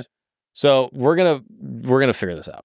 Their romance begins with secret meetings in darkened rooms. She insists, I'm going to say shy for this because I feel like... Otherwise it sounds like we're saying she is a lady. And I don't even know really what's going on. Okay. Shy insisted on maintaining the darkness during their intimate encounters. Turn the lights off. Okay. Because of traditional Chinese modesty. And Borsiko, mesmerized by the mystery, accepted these terms without question. He enjoyed the world's driest vagina over and over and over again in the dark. Yes. And as their relationship deepened, the Chinese government took notice. Here was a French embassy employee entangled with a supposed woman. Sensing an opportunity, Chinese intelligence agents approached Shi Pei Pew to use this relationship with Borsiko to extract classified information from the French embassy. Borsiko had no idea that his lover had turned into a spy. When Shai began to ask for embassy documents, Borsiko rationalized it as an act of love. He naively believed that the information that he handed about my work. Yeah, someone really cares. He handed over information, okay? And just kind of believed that the information that he handed over, which included 500 documents during his time in Beijing and later in Ulaanbaatar, Mongolia, was insignificant, just a small gesture of devotion. But to the Chinese government, it was critical intelligence. As Borsiko was stationed in different countries, their meetings became infrequent, but their bond remained strong. In 1969, while Borsiko was posted in Ulaanbaatar, Shai surprised him with a child, a four-year-old boy named Shai Doo. Not joking. That's the name. Bro, I'm telling you. Shai claimed that this child was the result of their love, born through an intricate process that he It would make sense that a butt baby is named Doo-Doo. Can you just find out, Christos, is Shai Pei Pew born biologically male or not? Or did this... I want to use the correct... let's say she's saying she's a lady, right? So for now, did she, if she wasn't capable of doing that the old-fashioned way, did she just snatch up a Chinese baby? I understand what this is. This is a man that was born a man that lied about being born a woman, I think. I see. But it is a little confusing. So he's born a biological male. Okay. And pretends to be a woman. But is pretending to be a woman that is pretending to be a man. Yes. That is a little tricky. And now this guy, Borsiko, is a gay guy. Who's like, finally, I could be with a woman that's actually a guy. It would have been so easy if they just removed one lie. And it's like, yeah, you're gay, I'm a dude, let's fucking get it. Right? I'm wondering if maybe there's a part of the story that we're getting all mixed around. But basically, yeah. I mean, hold up. Wow. Yeah, here we go. Can you read that, The Mark? French doctors sent to examine Pei Pew discovered he created the appearance of having female genitalia by making his testicles ascend into his body cavity and tucking his penis back. The old mangina works every goddamn time. Wow. I mean, what are the odds? Okay. Tucking it back. So I think we can say he. I think so. I mean, this is what it's saying here. Yes, I think we can say he. I mean, I wouldn't want to misgender a spy. Someone sucking their genitals, their testicles into their body and tucking their dong back. Yeah. So literally, I love how the dark room just fixes that. I mean, this guy was so gay that he was like, wow, vagina. It's exactly what I like. But what are the odds? It's perfect. I'm straight this whole time. Yeah. Isn't that crazy? So basically, Shai proposes him with a child, surprises him with a child, 4-year-old boy named Shai Doo-Doo. Shai claimed that this child was a result of their love, born through an intricate process that he insisted Borsiko would never understand due to the mystical ways of Chinese tradition. Desperate to believe that their love had produced a son, Borsiko accepted Shai's story without question. He took the boy into his heart, feeling that this was the ultimate proof of Shai's femininity. In truth, Shai Doo-Doo was an adopted Uyghur boy from China's Xinjiang province. Damn, the Uyghur's been getting the short end of the stick forever. Right? The shitty end of the stick. And then he takes him, and now we have Uyghurs in Paris. It always comes back. Ball so tight, motherfuckers want to find. French doctors tasked with examining Shai to confirm the gender discovered the truth. Biological male. And his ability to mimic female genitalia was an elaborate deception, as we've previously explained. Yep. The explanation stunned the medical professionals that, this technique of, tucking, which is now what just all drag queens do, created the illusion of female anatomy during the encounters with Borsiko. When faced with this revelation, Borsiko was devastated. The man... It's just square one. Although I guess the child is and all the secret documents. Yeah, that's right. The man he had loved for nearly 2 decades was not only a spy, but also not a woman that he believed him to be. Can we find out if Borsiko was gay? That would actually be a helpful... I thought it said that in the thing. That's what the research here is saying, but part of me wonders if that's how... I wonder if that was just a covert sort of suppressed feeling. Yeah. So apparently, it says here... Embraced his own bisexuality. Yes, having liaisons with women and also engaged with a Frenchman named Thierry. Yes. And then, formed a family with Shai Pei Pew. Shai Pei Pew. Which kind of sounds French in a way. It does, yeah. Pei Pew. Oh, that's tough, though. Yeah, your whole life ends up being a lie. Crazy, right? 20 years of this.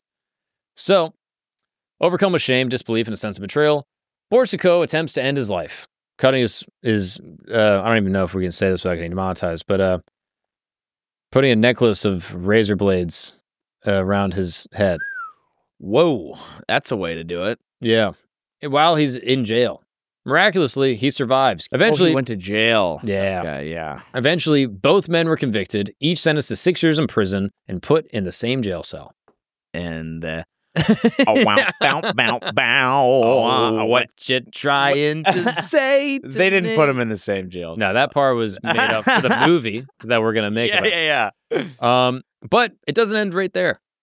In a surprising turn of events, French President François Mitterrand pardoned Shy in 1987. Wow. Describing the case as this sort of silly episode that caused unnecessary tension between France and China.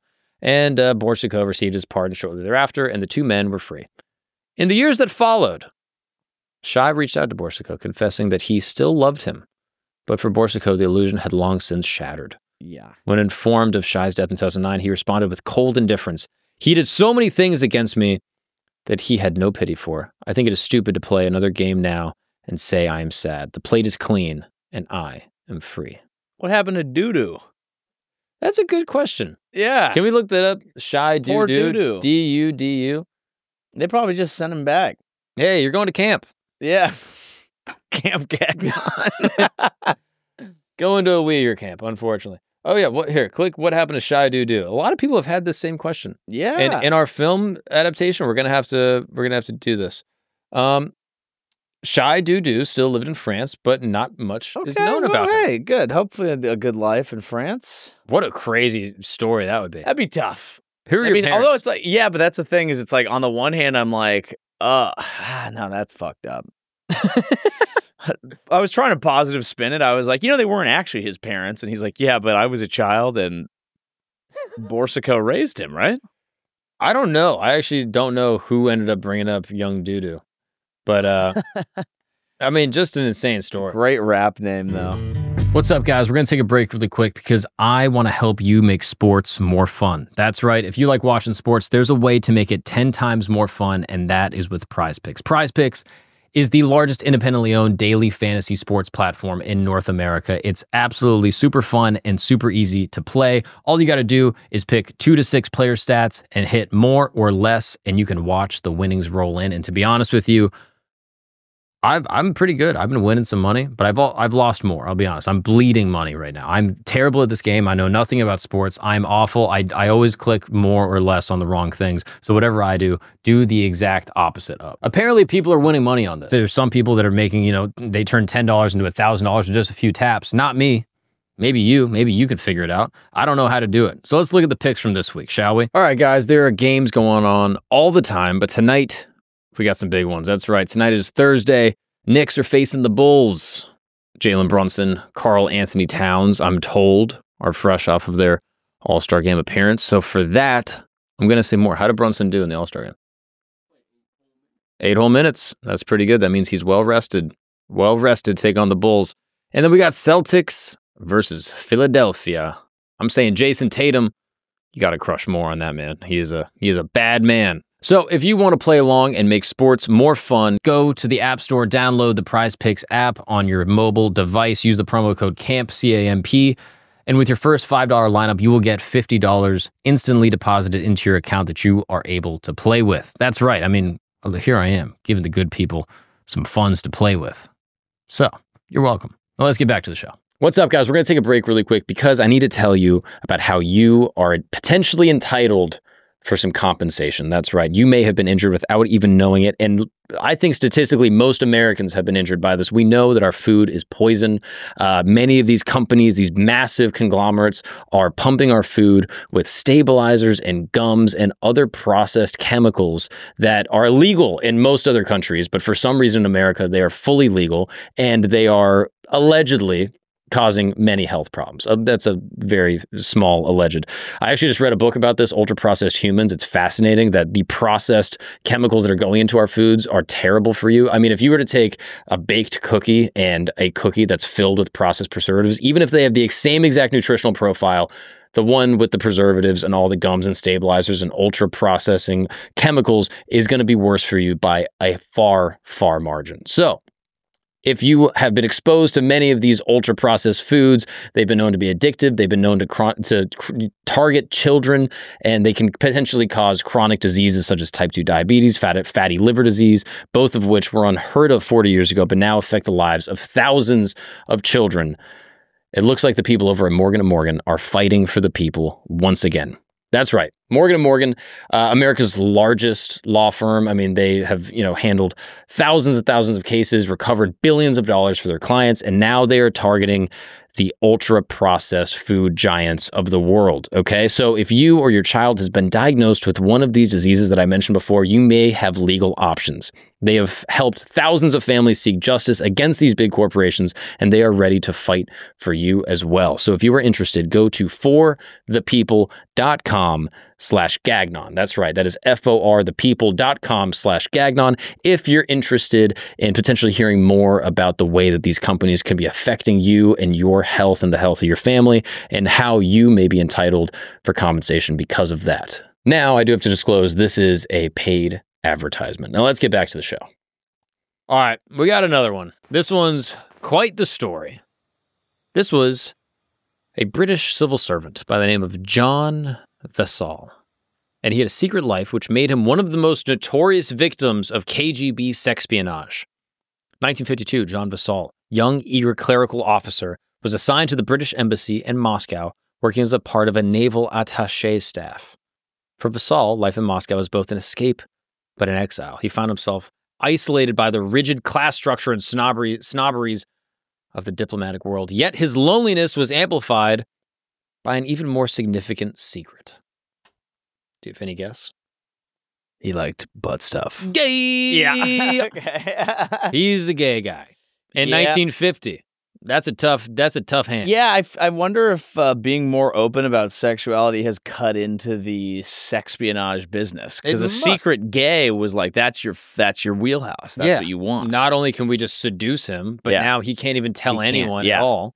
So it seems like gay rights, real backdoor into the country, if you know what I mean. But it's good for intelligence and keeping our secrets close. Yes, you know what I mean. So he's in Russia and he's gay. Not the best time or place. Still kind of tough. Wrong place, wrong time. Yeah. 1950s, being gay is illegal in both Britain and the Soviet Union, which I'm pretty sure it's still illegal in Russia. I don't know. Look into it. Crazy they had so many plays. Right? It is insane. It's like, you guys have had theater forever. It's illegal to be gay in Britain. Tchaikovsky, right? Yeah. Like the greatest ballets of all time come from Russian artists and writers. Yeah. They watch a ton of women's basketball. I mean, like there's a lot of... Well, and then they even said in a press conference recently, like, there's actually no gay people in all of Russia. I'm like, you guys invented the tracksuit. Yeah. You guys invented like a sweat set. You know what I mean? Like, there's got to be a couple gays over there. No gays. No, you guys. No, there's gays. There's gay clubs in Russia. Because I saw they did like a raid of like the gay clubs. Okay. But they have gay clubs. Used to be. They used to be gay. Straightened them up. Yeah, they just put in a bunch of flat screens and some boneless wings. There's gay people in Russia. They killed them, I'm pretty sure. Oh. Yeah. It's like, well, okay, yeah, that's a past tense thing. If they raided it, I can't imagine. Not, if you're gay in Russia, good luck. Sorry. Come over here. Come on over. We love it. Yeah, be like an asylum seeker. Yeah. Be like, hey, I'm a refugee. Yeah. And I'm just trying to live my life. Yeah, just pull up with some poppers and a JBL. Yeah. They'd be like, you're trying to come to I actually understand. Come on in. And also, if you look like the guy from Rocky. You live in Hell's Kitchen. Yeah, you look like the bad guy from Rocky. They'd be like, yeah, you're a lock. Yeah. You're going to do great here. So he's having a bad time, okay? So one evening, October 1954, Vassall was invited to this opulent party by a Polish friend named Michalski. The night was filled with laughter, drinks, and a sense of camaraderie that Vassall craved for. He needed this. Mm-hmm. Little did he know, that night would change his life forever. As the evening progressed, Vassall, under the influence of alcohol and MDMA. Really? No, not that part. But a lot of alcohol and listening to Charlie XCX, okay? Yeah, and he's just brat. Yeah, he's just trying to listen to club classics, all right? He gets seduced by several Jesus Christ. handsome young men. Yeah. Yeah. So he goes from being in pure isolation and having a bad time to now getting hit on by numerous. Just fucking shirtless. Which, that's a crazy task also. I wonder if the Russians arrest gay guys for being gay and they go, like, do you want to get your sentence overturned? And they're like, we're actually enjoying prison. And they're like, no.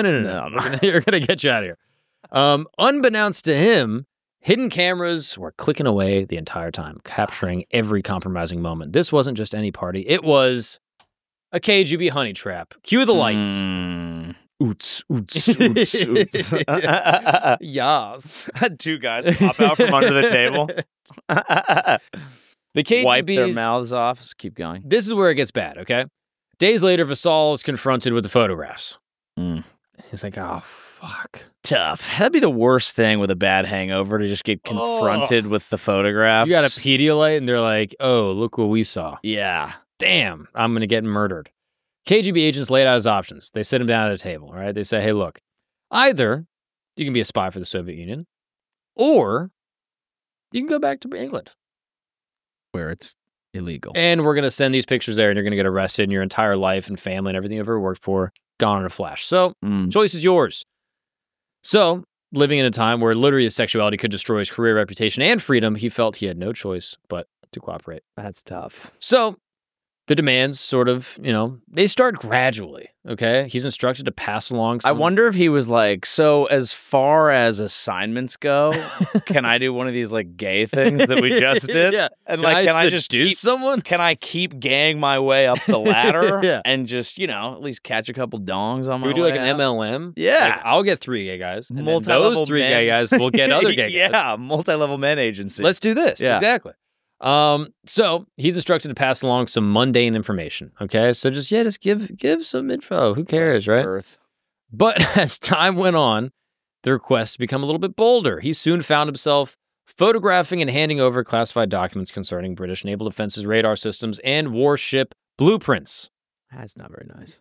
His secret life as a spy began to take on a twisted sense of normalcy.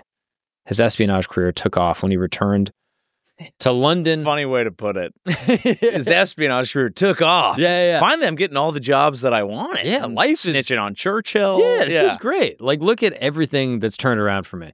And so he goes back to London in 1956, and the KGB knew that they had a valuable asset. They were determined to exploit him to the fullest. He resumed work in the Admiralty, the heart of British naval intelligence, where he gained access to some of the country's most sensitive secrets, blueprints for all the radar systems, anti-submarine recruitment, naval strategies, etc. Vassall's cooperation with the KGB wasn't without its rewards. He was showered with gifts, cash, and even luxury items that would soon be impossible for someone of his official salary to afford. Soon, his lifestyle became the envy of his colleagues. He moved into a lavish apartment in Dolphin Square, owned 36 Seville Row suits, and took luxury holidays abroad. To anyone who asked, he attributed his newfound wealth to an inheritance from a distant relative. Someone died. I had like an uncle with a lot of money. Yeah. I love that they're paying him well. That's like so funny. They're like, we have everything over you. We could end you in a fucking moment. But you're crushing it. So here's some suits and shit. The fear here is, you want to keep him happy. Is he going to be a double agent? Double. Yeah. So he goes to the British and goes, hey guys, terrible news. I'm gay. I know. Yeah. Not great. Okay. Yeah. But I'm now working with the Russians. Yeah. And I'm straight again. So it turns out I was actually faking gay. Yeah, I'm back. Because I was trying to go in. I was trying to pull a Dick Miller. Okay? Yeah. I was going to infiltrate, pretend to be gay, and then get in on the inside. So he could flip and then feed them erroneous information and send them on fool's errands. Makes sense. So not only do they need to give him a little stick, but they got to throw him a couple carrots. And he likes both. Exactly. Yeah. Specifically in that order. So he excels at his spy work. He's doing a great job, but living this double life takes its toll. Okay? He's meeting with KGB handlers in secret and, all these secret locations across London, like quiet suburban train stations. And the end of Vassall's espionage career came not from his mistakes, but from the defections of another man. This is a through line that we'll see throughout this episode already, but also even in my conversation with Jack Barsky. The thing that takes out most of these guys, even if you live a perfect record, if someone else gets captured, they say, hey, you're going to go to life in prison. You're never going to see your family or any of your families ever again. Or you just tell us like a couple other spies. It's basically an MLM for outed spies. Right. They should stop having group Zoom meetings. Exactly. Like, they should fucking split these things up. Why are we doing the conference call with all the spies? Look, I know that there's other spies. I don't know any of them. They don't let us talk to each other. Segment your information. What are these people, fucking idiots? Yeah. So they didn't ask us, and unfortunately, he gets outed in a different way. 1961, senior KGB officer Anatoly Golitsyn defected Like, to the we United caught States. you, and he pulls the Kevin Spacey. He's like, all right, you got me. I'm gay. Yeah, they're like, that's not what we're talking different about. thing. Yeah. He defects to the United States, providing Western intelligence with information about Soviet spies. His revelations include hints about British naval officers working for the KGB. Though the evidence was not definitive, suspicions around Vassall began to grow. KGB, fearing that Golitsyn might expose Vassall, ordered him to cease all spying activities, but Vassall, confident that he remained undetected, resumed his work, flew a little close to the sun. Mm-hmm. And it wasn't until another defector, Yuri Nosenko, added to the mounting evidence against him that the British authorities finally acted. September 12th, 1962, Vassall was arrested and charged with gay and espionage. When confronted, Vassall knew that his secret life had come crashing down. He confessed to everything, even directing detectives to the cameras and films hidden in his flat. The British press had a field day, painting Vassall both as a traitor and a victim of his circumstances, and there were sensationalized claims and panic of a, quote, homosexual network within the government, prompting a witch hunt. Dude, the Yes. government. Yeah, literally. They're like, the fucking, how deep is it in state? yeah. The deepest state ever. The deep throat state, dude. And they were like, yeah, our government's controlled by gays, and there's a gay network around the world that's controlling Gay everything. panic, dude. Yeah. Which, of all the panics, that's a good one. You know what I mean? Yeah. Like, just like being Just controlled by like- gays. Yeah. It's like, why? All of a sudden, all our government buildings are really well decorated. Yeah. So that's what happens with this poor guy, you know? Or, I mean, it seems like he had a lot of these people feel like they had great runs. Yeah, I mean, most of them. Like, you're having a nice little time. Eventually, you get fucked. But, like, you know, this dude's living large, getting treated well, Yeah. getting away with being gay, getting nice suits. What's the craziest thing is that there are spies that never get caught. Yeah. That's the craziest part to me. As we speak, That there's were no like, way that there aren't spies in our government, and we definitely have spies everywhere else. Mm-hmm. And they were like, yeah, I banged a bunch of people. I had sex with all the time. I got secrets from everybody. Yeah. And never got caught, retired. Now I live in Sarasota. Yeah. You know what I mean? Just living in Boca, golfing every day. Literally. It's insane. They definitely do live in Florida. Yeah, I mean, for They're sure. just chilling. Yeah, they're like, I'm done spying. But is their significant other no? Like, are they living? It would be weird to have successfully lived a lie that you know you're going to die in a lie. Yeah. Right? Like, they'd never Yeah. be like, all right, I'm done. No, I think you do like a deathbed confession, Mm-hmm. which I'm going to do. Yeah. 1,000,000%. I'm going to tell my kids, like, I was never really a comedian. I was working for, like, Mossad the whole time, Yeah. and also the KGB, and also the CIA, and also USAID. Yeah. I was working for them. All those. I was a quadruple spy. Yeah. and at And the I end was of the- also a rabbi that told people not to marry Catholic dudes. Exactly. All right, this one is interesting. Okay. This is about a guy named Mordechai Vanunu, Mm-hmm. and he's a nuclear whistleblower that gets silenced by a honeypot. So Mordechai Vanunu, not your typical spy. 1980s, he's an ordinary nuclear technician working at Israel's top secret Dimona nuclear facility. He's Mhm. meticulous, intelligent, and deeply committed to his job. However, as he spent more time in the bowels of the reactor, he began to notice things that troubled him. He discovered that the facility wasn't just for generating electricity.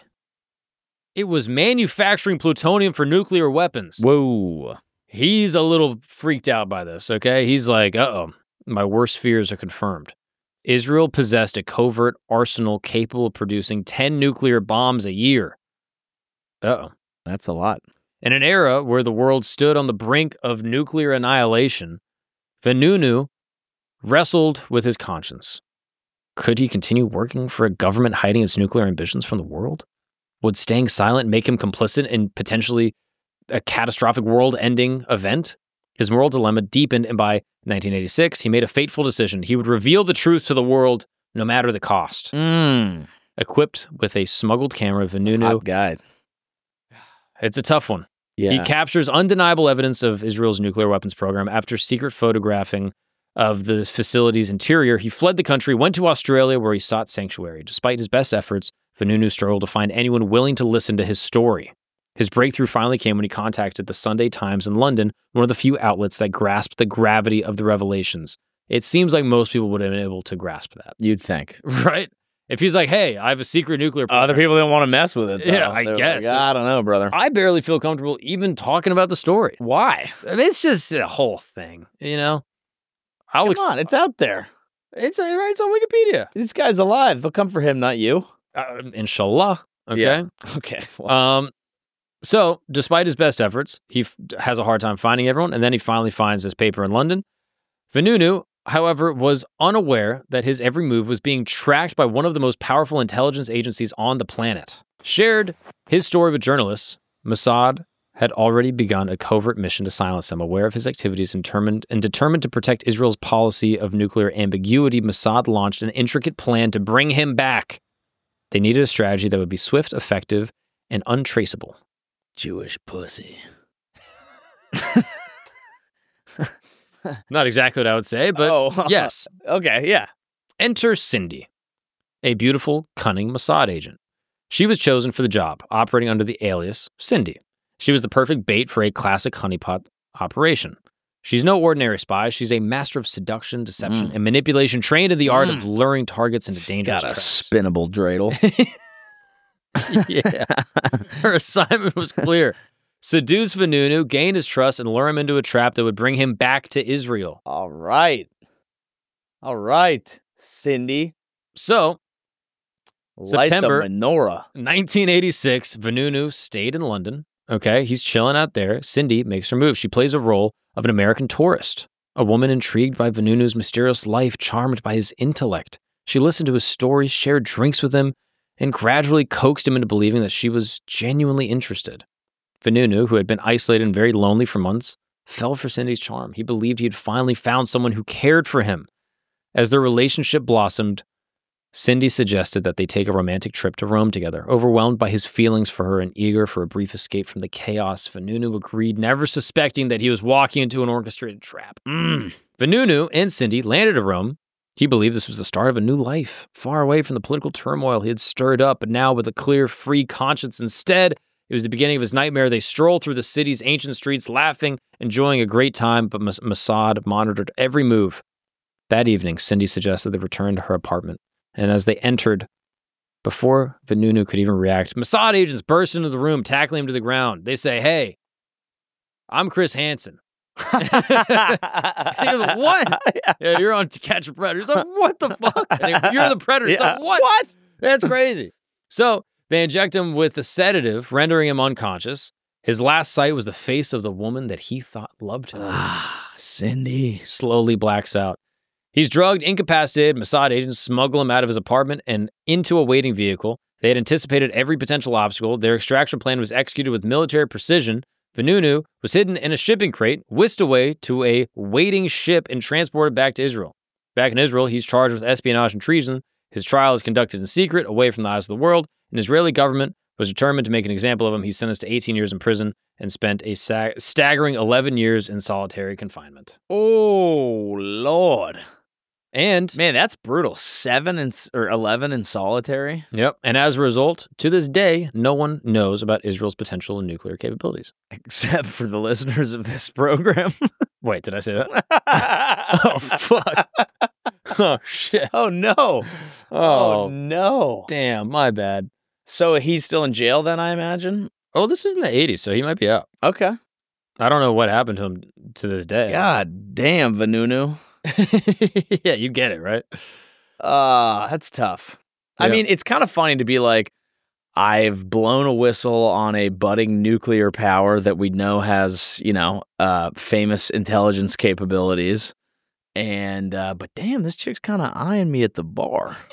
Yeah. You know what I mean? Might have to give me a piece of that. Turns out, 2004, he's released from prison, and but his life is severely restricted. He's not allowed to travel or talk to journalists, and he's been arrested in prison several times for violations of those arbitrary restrictions on his right to freedom of expression and movement. So, tough shake for Vanunu, but that's what you get for trying to sell out your country in a way. It's kind of tough. I mean, like, yeah, there's an emotional conflict there because you're like, the good of humanity oftentimes requires you to let people know when you think something bad is happening, but also if your country's developing a nuke, they have a right as a nation to come for that ass. Right? So it's kind of, it happens. It's a tough one. We got another one. All right. This one, I think for the good guys. I think. Okay. Do you want me to decide at the end? Yeah. Martha Dodd, an American socialite that infiltrated Hitler's inner circle. I kind of have a lean.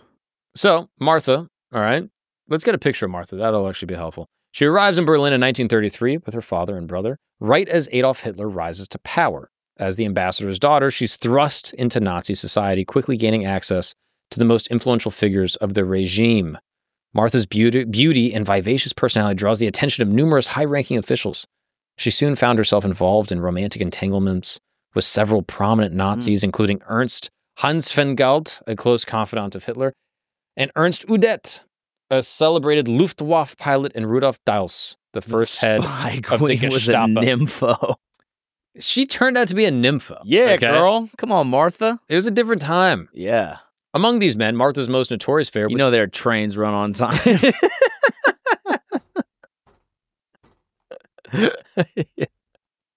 That's what happens, dude. Yeah. Brown. Taking some hot showers. Yeah. We're doing it, dude. The brown shirts. Woo. This shit was white when I bought it. Yeah. Come on now. So her most notorious affair was with this guy, Rudolf Diels, the head of the secret police, the Gestapo. The red-hosed reindeer. Yeah. And he was hanging, dude. Yeah. He's a dangerous man with a reputation for ruthlessness. But he takes Martha into his world, revealing the dark, hidden mechanisms of the Nazi regime.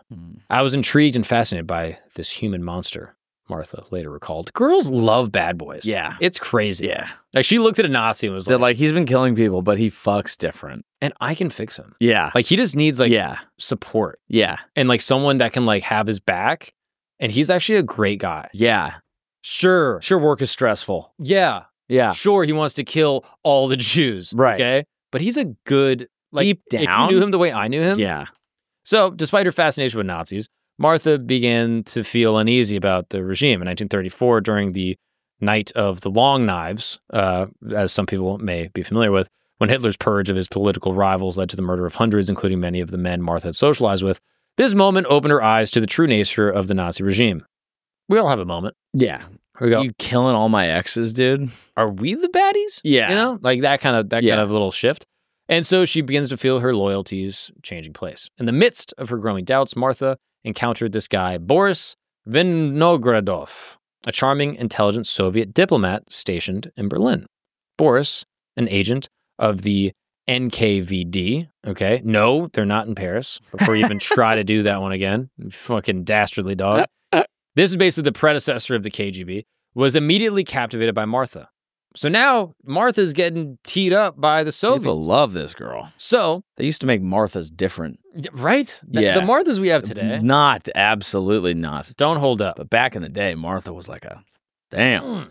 Unlike the Nazis that she had met, Boris was a sophisticated, worldly, and full of passion for the ideals of communism and didn't want to kill really that many Jews. Yeah, not nearly as many. Yeah. So he was down with sharing that pussy, bro. Communist ass. Yeah. Box. So he painted a picture of the Soviet Union as this land of equality, justice, and hope. Stark contrast to the oppressive fascist regime that Martha is now kind of inside. Yeah. So Boris... And vice versa. Yeah. So Boris recognizes Martha's potential as a spy and begins to court her, not just as a lover, but as a prospective asset for Soviet intelligence.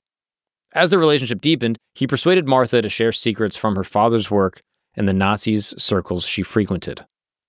She was swept in the romance of it all, believing she contributed to a greater cause, one that would counteract the horrors of the Nazi regime. In one of her letters to Boris, she confessed this, quote, "You mean more to me in my life than anybody else. I'm willing to help you as you ask. You know I'm willing to come. Yeah. When called." What's up, guys? We're going to take a break really quick because I got to tell you about an amazing service known as Blue Chew. That's right. Blue Chew is a service that basically delivers this chewable tablet to your door whenever you want, once a week, once a month. I don't even know if they could do it that frequently, but they'll send it right to your door. You don't have to go to the doctor and have some awkward conversation with some guy in a lab coat, some dude that's judging you, probably, if I had to guess. With Blue Chew, it's super discreet. The packaging is discreet. It's just a couple questions on their website, and they will send you chewable tablets that have basically the same active ingredients as like a Viagra or a Cialis, but at the fraction of the cost and in a chewable form. It's great. It truly is. I mean, one time I was in the woods and we were cold and it was raining, and I pitched a tent with the help of Blue Chew, and everyone gathered under it. And we were safe, and it saved me and a lot of lonely people. So if you're interested in Blue Chew, here's how you get it. You're going to go to bluechew.com and use the promo code GAGNON. That's right, GAGNON.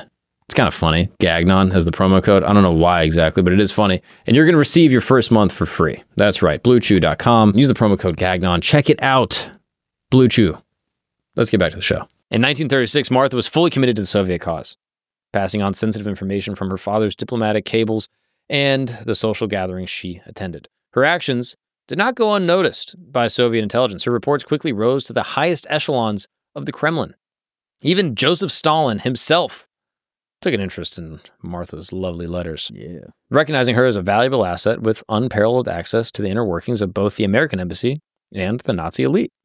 So far, this seems like, she's going against the Nazis. She found her lane. The Soviets are still going Soviet, though, because, which we were boys back with them. then. We're cool with them. But, as an American embassy daughter, not ideal. You could have just been with the not boys. Ideal. But, yeah. But that's okay. Yeah. So, despite the excitement of her double life, Martha struggled with the burden of secrecy. She continued her affair with Boris, all while juggling relationships with other men who had no idea of her clandestine activities. Yeah. She wrote romantic letters, attended these parties, played the role of this carefree diplomat daughter, yada, yada, yada, all the while collecting intelligence for the Russians. The information Martha provided proved to be invaluable to Soviet intelligence, but her life was about to take a dangerous turn. 1937, her dad decides to resign from his position as ambassador. Says, you know what? This whole Germany thing is really getting kind of crazy. This Hitler guy's kind of pushing me a little. So 1937, he decides, let's get out of here. Yeah. Let's go home, chill. Back in the U.S., Martha wasted no time rekindling her passion for espionage. She moved to New York City, where she reconnected with Soviet... Rekindling her passion is crazy. She's like, I just like scrapbooking and spying. Yeah, I'm sorry. Spying was on my vision board. Yeah, I just love secrets. It does sound fun. It is sort of a womanly thing to do. Is it? It is. It really, like, if you're a guy and you're a spy... I feel like they gabble a lot. But that's what makes them perfect spies. Right. Because what do girls love? You least expect it. They love tea. They love gossip. And they detail. love chit-chatting and details. You know what I mean? Yeah. So what job is better for a woman? If you're a guy and you're a spy... That is true. The spy, they could ask a guy and he'd be like, I don't know, dude. Yeah, I missed that. Yeah. Yeah, they'd be like, yo, what were the secrets? Like, oh my God, the paper that they wrote these documents on are unreal. These guys like, Jesus Christ. Yeah. Handwriting, by the way, tasteless. Yeah. And they'd be like, what, you remember the handwriting? Yeah. Like, I remember everything. I know every single detail. Yeah, all right, Martha. So, back in the U.S., she gets back involved. She dusts off the old cleats and says, you know what? Put me back in, coach. And the new mission is clear. Infiltrate American circles of influence and gather intelligence for the Soviets again. Damn it. Come on. I take back what I said. I thought she was working for us, but turns out she's a two-timing bitch. Yeah. During this time, she met this guy, Alfred Stern, a wealthy real estate investor and fellow sympathizer of communist ideals. The two get married in 1938, and together they form a new team for Soviet espionage. Stern, who became known as the Red Millionaire, funded various left-wing causes and provided a cover for Martha's activities. Under their seemingly glamorous lifestyle, the couple was actually passing information to the Soviets, even attempting to recruit others into the spy network. But the couple's activities did not go unnoticed. The FBI began to monitor their movements, suspecting them of espionage. The political climate in the U.S. grew more hostile towards communism. The walls began to close in. And in 1957, the House Un-American Activities Committee subpoenaed the Sterns to testify about their communist connections. With the net tightening around them, Martha and Alfred made a desperate decision to flee. They went to Mexico. Ugh. You got to tighten up your border, Mexico. Yeah, come on. We're not sending our best. No, we're not. You know, some spies, whores. Yeah. Some of us spy whores. Yeah, spy whores. That's the most dangerous combination. Oh, my goodness. Yeah. And so they go to Mexico, and then they go to Prague, and that's where they get asylum. And then in Prague, they live in exile, cut off from their homeland, and forever branded as traitors. But vibing and smashing on the Blue Danube. Yeah, exactly. Yeah. In general, just have a great time. It's not a bad life. You got to wonder, some of these spies that just go on to live like normal lives, you're like, That's pretty chill. It's pretty chill. You got it done, but I just feel like they probably have that itch. Like, I think it's tough when you were a spy to just like go golfing every day, you know, like you just feel like you're missing the thing. I've talked to a handful of spies at this point. Yeah. And they all enjoy high stakes, adrenaline, like sociopath activities. It's how they were already that way. That's how they got into it. Like, there's like probably no amount of shit that would get me into being a spy. I would be too stressed. Bro, it's insane. I would be like, this is like really like fucking up kind of like my, like, I haven't achieved a flow state in a while because I just feel like I like keep thinking about like all the lies and like what could happen. And I can't handle trying to like if I went to like the airport and I bought something and they said, do you have anything to declare? And I'm like, no. What do you? No. Yeah. Why don't you declare something? Yeah. You fuck. I'm gay. Yeah. What else you want me to declare? Oh, fine. I'm gay. Is that what you wanted? Dude, I remember when I was like, I don't know, I was like 15. I was flying to visit my grandparents and I was like wanted to bring weed. And so I like put it in like the battery casing of a camera. Brilliant idea. That's smart. But I just like smuggled it. But the entire flight, I was like, oh my fucking God. And I'm like waiting for like the bags to come off. And I'm like, oh man. I didn't realize people don't really give a shit that you fly with weed. But at the time, I was very worried. I flew one time. Imagine if I was actually a spy. Yeah. I'd be like, dude, I fucked Kim Jong-un. These people are going to freak the fuck out when they find out he's been making me at night. Bro, I one time got weed gummies when I was in LA. Yeah. Bought gummies from a gas station, dumped those out, put the weed gummies in there. Brilliant. And then went on the plane the whole time, so stressed out. Yeah. Terrified. Put it in my checked luggage. Yeah. I was like, oh, the dogs are going to sniff it. They're going to smell it, yeah. Oh my gosh.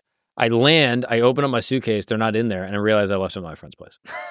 But the whole time I was Shouldn't like, have had the gummies in your mouth. I'm a smuggler. I'm a smuggler. Oh, the worst smuggle ever. Did you actually hook up with Kim Jong-un, or is that just a bit? I'm not at liberty to say. Well, you wouldn't be the first one. Okay. Let's go to North Korea, all right? I love North Korea. Really? I'm fascinated by North Korea. I wouldn't say I love North Korea, but I'm fascinated by it. You love North Korea? Is that a thing? Have you ever seen this? No. This is like a K-pop thing. It's actually sick. I love it. Wouldn't that be South Korea? North Korea and South Korea don't get along traditionally. Really? That's a part of their traditions? That's what I heard. Yeah, it is actually. I'm a traditional Korean, so I hate those guys. There's a lot of hate in the Korean backlog. Really? I believe it's called the Han, and I believe it is a specific, I could be wrong about this, but I believe it's a specific phrase that Koreans use to explain like generational anger that's based on traumas that have occurred to the peoples. So they don't love each other? Not those two. This is a Korean heart. Oh, that's nice. Isn't it kind of cute? It is very cute. And so it's like, oh, that's why that emoji exists. I think so. Oh, cool. Yeah. We'll start using that. So I believe it comes from, the Korean heart. We can get a picture of it. I got it from Squid Game. Okay. He's like, hey, that's Park Ji Young. That's cute. I love you. I like that. So I've been doing it a lot. It is very cute, actually. Yeah. But this is a story about Korean love. 2001, Won Jeong-hwa, 27-year-old woman with a seemingly tragic past, crossed into South Korea under the guise of a desperate defector. Fleeing the horrors of North Korea, her soft-spoken manner and heartbreaking story, she quickly won the sympathy of South Korean authorities. She ended up going on Joe Rogan's podcast, okay? And then eventually on Tits Flagrant. flopping everywhere. And she was a beautiful woman, Yeah. okay? No, this is not Yeonmi, okay? Yeonmi was never a spy. She would never, okay? We think. She wasn't. We'd think. We think. I mean, after all this, I don't know who's spy and who's not. I mean, you could be a fucking spy. It's possible. One painted a picture of a woman trapped by circumstances, longing for a new life. She even told tales of hardship that she had endured, including prison time for theft and fears of execution in the North. Okay. All right. What the hell? What the fuck? Dude, we need not Yeonmi. We need Won Jeong-hwa. Yeah, that's a good place to park. Yeah, okay. All right, this is getting off the rails. South Korean authorities accepted her story, unaware that they were welcoming a Trojan horse, a wolf in sheep's clothing, which I never liked because sheeps don't wear clothes. A wolf in sheep's clothing would just be a wolf. Yeah. Right? Yeah. You mean unless a wolf in sheep's fur? Yeah. Is it called fur? A wolf in sheep's wool. Which obviously doesn't sound as good, but it's one of those things where it's like... Jeong-hwa. That's one Jeong-hwa. Yeah, it is. And, yeah, she's a wolf in sheep's... Yes. In sheep's wool. In sheep's wool.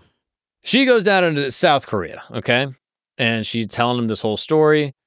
What they didn't know was that Won had been recruited by North Korea's National Security Agency before her defection, trained in the arts of seduction, espionage, and assassination. Her mission, infiltrate South Korea's military, gather intelligence, and if necessary, eliminate high-profile targets. Whoops.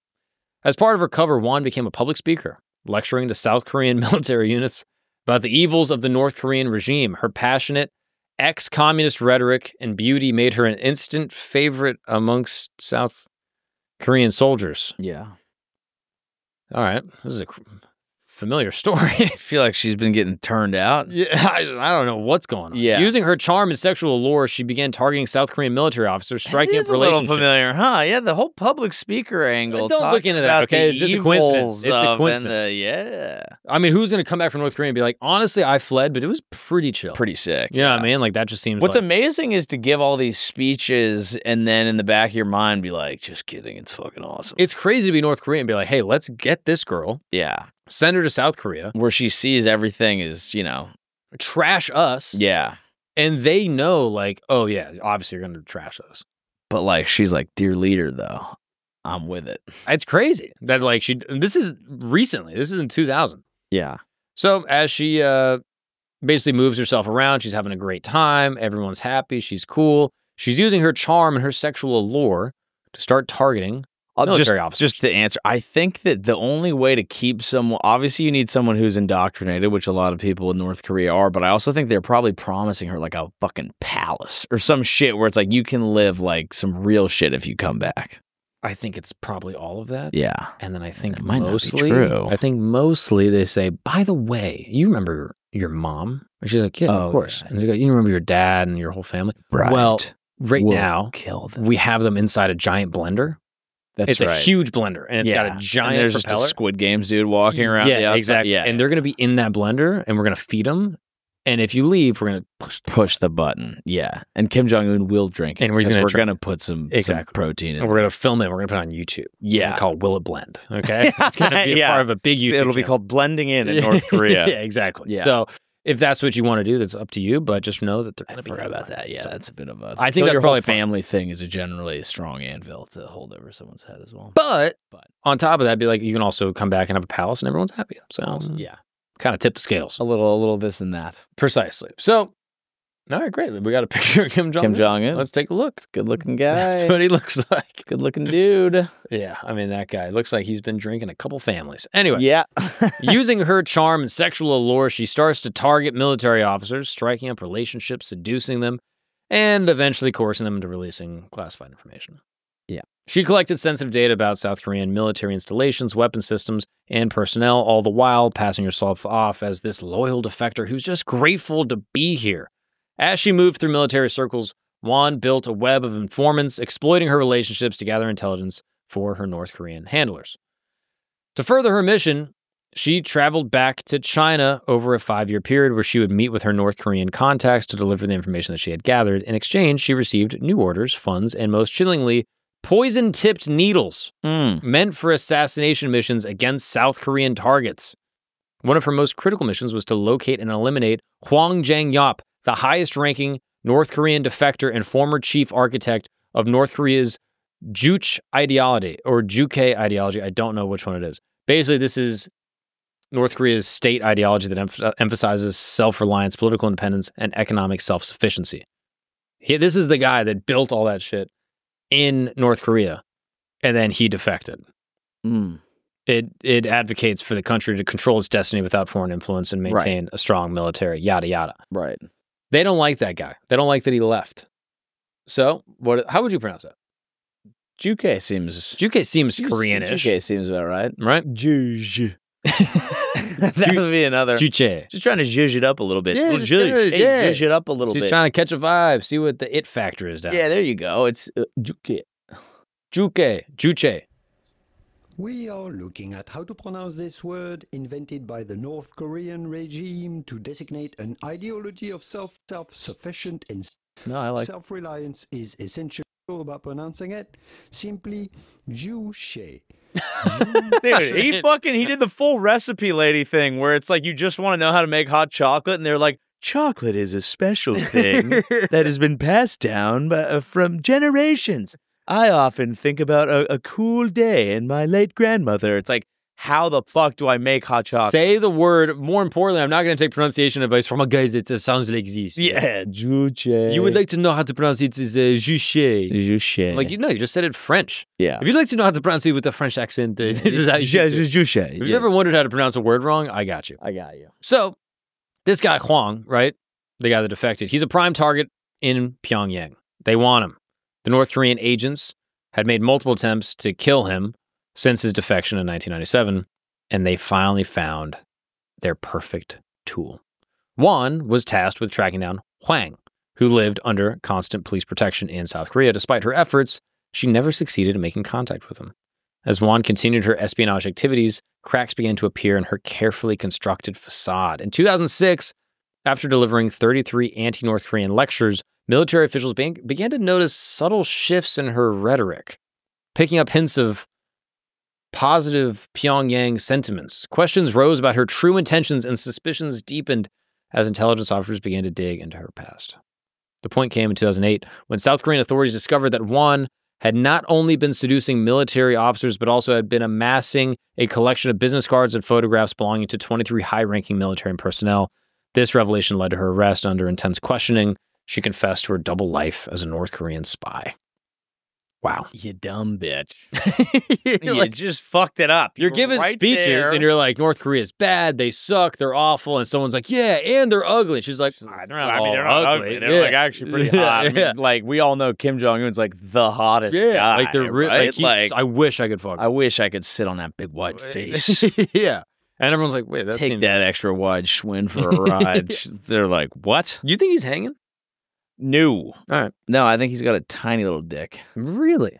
Which is, I shouldn't say because I really would like to go to Pyongyang, but I don't think I'm going to be allowed to go. Can we Google Kim Jong-un naked? Take a little peek there. Oh. Okay. Yeah, so that's an artist rendering. And that has okay. That's pretty small. Yeah. There he is in the Kim Kardashian. I like the Kim K one. Whoa! Oh. Is that real? Bro, I was about to say, man. dude, this guy's chill as hell. That is the greatest YouTube thumbnail of all time. I mean, that one is just fire, dude. Also, hold on, go to the one on the left, his half-brother from the New York Times. What? Whoa, yeah, that's real. Assassinated Malaysia? They assassinated him. Damn, I was going to say get him on the pod. Kim Jong-dos. they got him, though. No, it's his half brother. What about that's Kim Jong-un half? Yeah. Oh, yeah. Kim Jong 0.5. Yeah. Click on the one right to the right of his half brother. Oh, it just went away. Yep, right there. Click on that. Oh my.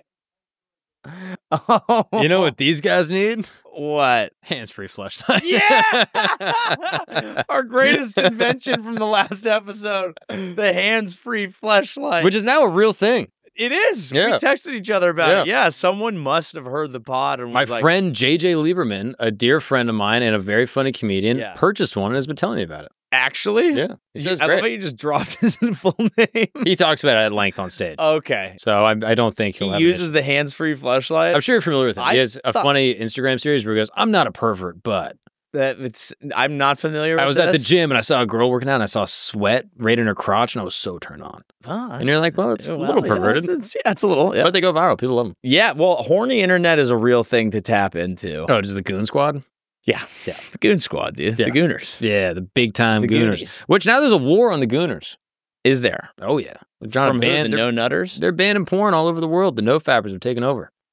Yeah. There was a gooner who was gooning at at a drive-through. Yeah. And a woman caught him and then he killed himself. Yes. And then they went to the drive-through to celebrate a candlelight vigil where his acolytes went and supported the cause. The Goon Squad. That's such a as so many things are in our modern society. That's such an almost beautiful yet tongue-in-cheek and complicated tale. Yeah, truly. And as I might seem like a gooner, for the record, yes, I'm actually a secret.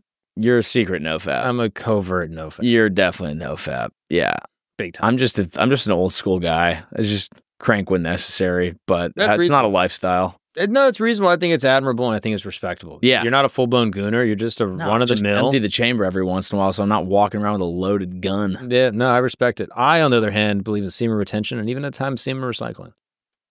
Expand on semen recycling. We're going to go to the next one, actually. It feels compostable. No.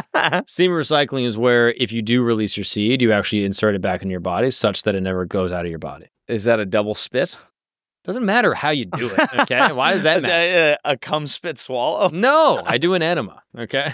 I do an enema. Anyway, so what happens to Juan? Yes. She goes to court and she pleads for leniency. She just wants to be reunited with her 7-year-old daughter who she left behind in China. It's my sin to have been born in the North, is what she said to the court. She faced the possibility of a life sentence or even the death penalty, but her confession and cooperation earned her a lighter sentence of just 5 years in prison. Court took into account... 5 seems light. Right? You do 5 years and then you get to live in America? You're like, all right. But then I bet her family went, yep, blended. Will it blend? Don't want to believe that. Yep. The court took into account her claims of being brainwashed by North Korea, her struggle to reconcile her loyalty to the regime, and doubts of its oppressive nature. Her stepfather, Kim Dong-sun, was also, don't smile, was also prosecuted on charges of espionage. The news of Won Jong-ha's trial. Here comes Dong-sun. It's all right. North Korea denied any connection to her and called her human scum, accusing South Korea of fabricating the charges to defame the North. That's how you totally tell someone's hurt by a past relationship. She's fucking human scum, dude. I don't even know why you guys even wasted space in your jail with that chick. You think that chick's not even hot. Yeah, you fucked her. Yeah, no. That's crazy. Yeah, we would never. That's fucking embarrassing, dude. Couldn't be us. Anyway, we got one more, one final. All right, this one's a short one. It's pretty interesting. I will before we do this because I know we have one final, but I was just bringing it up. Have you heard about? I want to say it was Eric Swalwell, a current U.S. congressman who they found with a Chinese lady spy. What? Yeah, I didn't know about this. I could be completely besmirching a man who wasn't, but I think, yeah. All right. Well, let's see. Apparently he met like a Chinese spy in San Francisco. And was fucking her. So House Ethics Committee has concluded a 2-year investigation over his alleged ties to a Chinese spy. So let's scroll down briefly here and let's take a quick look because this is going to be, this is wild.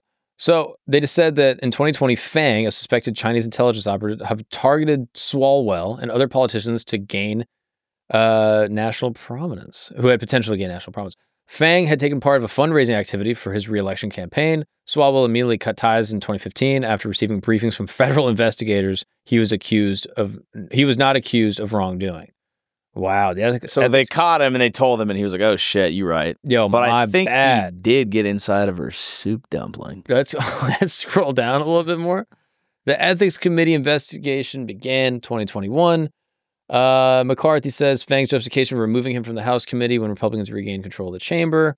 Nearly 10 years ago, I assisted the FBI in their counterintelligence investigation of a volunteer. It's time to move on. Wow. For years, MAGA GOP falsely smeared me to silence me, he tweeted, lauding the committee's decision to close the investigation without finding wrongdoing. Wow. It doesn't say in that, so I'm going to Google, did Swalwell bang the spy? Says he did not share sensitive information. Okay, well, now, maybe not. It does seem like it's circled, particularly in sort of like conservative circles, that he had a full-blown affair. I think that's the rumor. And they're just like going with it, running with it, but maybe there's a little something. Who knows? There's a little something. But that's how easy it is. Like if you get 10 different sources to just say that, then it's like, well, I mean, Axios wouldn't report it, but like I heard from according Ben to Shapiro, a random Reddit account, they say that Swalwell and Fang were extremely close, and that she ran his campaign, picked his staff, and was as close to him as anyone. Damn. She was easy on the eyes, and her entire purpose for being there was to get close to Swalwell and potentially seduce him. There are so many knowns that point to sex happening, but it's never been confirmed. And according to the committee, they say that perhaps... Actually, no, they say that no wrongdoing has happened. They don't necessarily say that no doing happened. Exactly. It's wrong now. Yeah. Okay, so it could be a smear. We don't have proof at this time. If it's wrong to fall in love with a hot Chinese girl... Yeah, then, I mean, build bigger jails. Yeah. Yeah. Fucking tie me up, all right? Put me in a finger trap. Jail, She walking around with that Chinese finger trap between her legs. Can never pull my hands out. I'm saying, dude. Shit. You and your boy hit it front and back. You know what I mean? We get all sorts of dudes up inside that dragon. Dragging my cum around. All right. This is rude. Okay. We're besmirching the good name of a regular Christine Fang. Yes. We get a pick? Yeah, we should. Can we get a pick? Just to see. Yeah. Just to see. It's Shang Doo-doo. Yeah, the whole time. Well, okay. I don't know how easy on the eyes. I wouldn't say my eyes are working a bit. But that's okay. Yeah. All right. Yeah. All right. Yeah. Refuses to say if he had sex with China honey trap spy. A Chinese honey trap. Yeah. One of their trickiest traps. That's how they get it on the walnut shrimp. I mean, All but right. yeah, I mean, you can see it. Also, he's not exactly like, I mean, they're working late hours at the office. It's you know what I hard. mean? Yeah. You get tired. You know, it's difficult. Yeah. I mean, easy on the eyes. Yeah, come on. You know, hey, look, no disrespect to the area that I hail from, but he's in San Francisco. Yeah. You know what I mean? You know, we're all victims of our environment. That woman is a San Francisco 11, all right? Let the record show. 100%. Is what we're saying. Anyway, let's talk about one final one. Yes. This is Christine Keeler, Mm-hmm. who got wrapped up in this little thing called the Profumo affair. You've heard of MI6. I have. You ever heard of MI5? Yeah, I'm pretty sure Eric Swalwell had my 6 that he was talking about. Talking about my 6? Let her go. She's mine. Yes, MI6. What's MI5? MI5 deals with domestic affairs. MI6 deals with foreign affairs. I see. Interesting, right? Yes. No, MI. John Profumo was the Secretary of State and a respected, influential figure in British politics. You got to think, the Secretary of State, he marries this glamorous actress, Valerie Hobson. Let's get a picture just to see how glamorous of an actress she was. Yep. Not in an objective way. This is just us judging spies. Which men and women. Men and women. Men and women. Men and women. Okay, right. All right, Valerie. Yeah. I mean, she's a piece. Yeah. Could get it. Yeah. 1961. MI10. At a lavish party, Profumo's life took a turn that would lead him into the heart of a scandal that would change British politics forever, all right? At this party, there are guests, including Christine Keeler, a stunning 19-year-old model who exuded a mysterious and irresistible allure. It was a brief but intense affair. Keeler and Profumo began a passionate relationship that summer, meeting secretly for a romantic tryst. But what Profumo didn't realize was that he wasn't the only powerful man in Keeler's life. Ooh. She was also involved with Yevgeny Ivanov. Guess where he's from? Another one. North Korea. A naval attaché from North freaking Korea, whose name is Yevgeny Ivanov. Yeah. The Russians are fucking spying ass hoes. That's what they just look around and they go, oh, we have the hottest people. Yeah. All right, let's just bang everyone. Yeah. Like, it's really not fair, right? Like, America. I've never been down the whole Russian path sexually. I feel like they're intimidating. Just Google, like, any. What? No, I'm not saying I haven't seen them. I've never been involved with a Russian lady. Oh, which is great because I'm, not a fucking spy. Yeah, or a fucking. But everyone's like, they're so hot. And I'm like, I feel like they would eat me for lunch. Yeah. Which I guess is part of the appeal. Yeah, exactly. Yeah. That's like the I danger. don't want to be dominated. I mean, yeah. I mean, like, Russian women are just objectively, I think, just. Yeah, but they feel like they're going to, like, throw a bottle at the wall after. No, they're crazy. Yeah. Some. Not to generalize. No, These of course. fine spying whores. But some. Yeah. You know? I mean, these two Oh, girls, they well, seem sweet Yeah, they do. and cute, you know? But they'll get you. The only stereotype that I've heard The about comment Russian women, thread has got to be fucking insane for this. I don't even. they're too old. BRB packing my bags.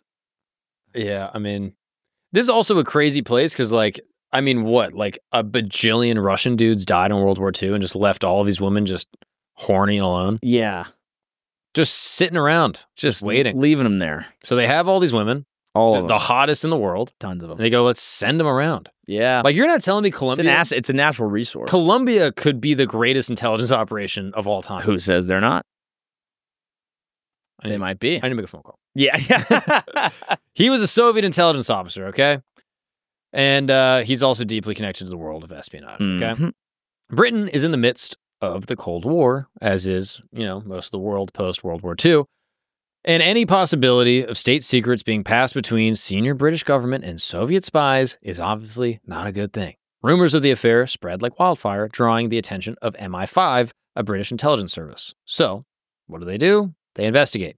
1963, John Profumo stood before the House of Commons to address the swirling allegations. He vehemently denied any wrongdoing. He says, and I quote, "There was no impropriety whatsoever in my relationship with Miss Keeler."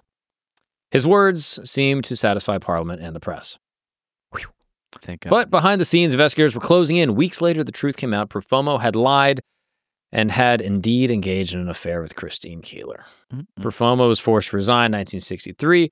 Christine Keeler becomes a household name. Her role in the scandal was splashed across headlines. Keeler was vilified as the good time girl. Files released decades later uncovered this wasn't the first time Profumo had been involved with a woman who was a spy. Jesus, Back in the 1930s, this horn dog was entangled with Gisela Klein, a German model and committed Nazi who worked with the German military intelligence, who discovered that Profumo had maintained contact with Klein even after she became a known agent, raising further questions about his That's judgment. that good sex, dude, where you're like, Oh. I know she's an Asian, but come on, what am I Makes gonna it not? better. I'm not gonna not talk to her. What's going on? So this just raised more questions like, is this guy just a traitor? Like the fact that he got seduced by two different honey traps? Like, how is this possible? I think he's just a dog. He might just be a dirty, dastardly dog. Yeah. And yeah, basically people are like, maybe this wasn't as coincidental and accidental as people might have thought. But maybe it was. Yeah, it could have been. I'm interested by this because it's like, you know, we've had a lot of people today that had to find out that they were living a lie. But this guy's lie wasn't I fell in love with someone. It was like, dude, I thought I had game for fucking years. Yeah. I thought I was one of the dudes, dude. Yeah. And I just keep fucking spies. Yeah. That's tough. Dude. Imagine telling your boys, like, you have to call your boys and be like, She was a spy, and then it happens again. imagine you call and you go, bro, you're not gonna fucking Yeah. Remember that chick that I brought to the bar on Saturday? Yeah, no, the Russian one. Yeah. Also a spy. What are the odds? A real friend would just be like, it's probably going to happen again. Let's go get fucked up. Yeah, right? Yeah, it's fine. You are who you are. I mean, it's crazy. we accept the faults in our friends, even if they keep fucking spies. Yeah, even if they give away all of our secrets. You have know what to. I mean? What is a friend for? You can't leave a man when he's down like that. Exactly. And then they start exposing You just have to stuff. start fucking him and spying on him. They say all the stuff that the spy handed over. Yeah. They're like, yeah, and apparently, like, Steve's got weird nipples. They're like, Yeah, why would you why tell would them? you- yeah. Like, why is that even a part of the espionage? You didn't need to tell them about me. The fuck? But yeah, this is how it happens, dude. This is how the trade secrets get around the world. I think this is a cautionary tale to everyone listening. If she's out of your league and you have access to top secret government documents, you're just not him. Yeah. You're not built like that. Don't give her the documents, or if you do, worth a shot, try a double spy. Try a Dick Mueller and see what you can do. Yeah, exactly. And if you're a guy, Yeah. or if you're a girl, to be honest, and you're interested in helping out our country, And getting plowed or plowing. either way, sign up. Just go to the CIA office and be like, I know you guys do the fucking shit. Yeah. Let me go do some fucking. Because right now I'm banging for free. Yeah. And I would love to bang to help our great nation. 100%. Because I bleed red, white, and blue. Yeah. It's a real medical issue. It's a problem. My blood is too oxygenated. Yeah. But I need help. Anyway, if your wife comes to you and says, "Hey, I've been given a task to protect the nation," you go, "That's amazing, honey." And she says, "I have to be in a honey trap." I would say, would you let our nation go down? I would. Who's our nation and why are they going down? The name of the, I think the I would. target. I think I'd go into the agency and I'd say, fine, we'll do the swingers thing. Because if you're fucking, I'm fucking. All right. If you're fucking, I'm fucking. We're both fucking for this great nation. All right, but you don't get to do it alone. But I feel like you would bungle it, dude. I would not bungle it. You would. You would absolutely I'd be bottle the whole cracking thing. these fucking no, not the cracking sex these part. cheeks. The sex part, you'd do good. Thanks. But you'd be holding the girl. You'd be like, "Call me Be like, spy." why am I in a dark room with the Chinese man lady named Xing Pei Pu? And which side of this am I on? This has gone haywire. My wife's getting dogged out. Yeah. Why do we have to go spy on Nigeria? Why am I tucking? Why am I tucking? I'm getting fucked in the ass. Now I'm getting fucked in the Shang Doo-doo. They tell you, like, "Hey, your first spy swinging mission, you got to go to Nigeria." Yeah. And you're like, Yeah.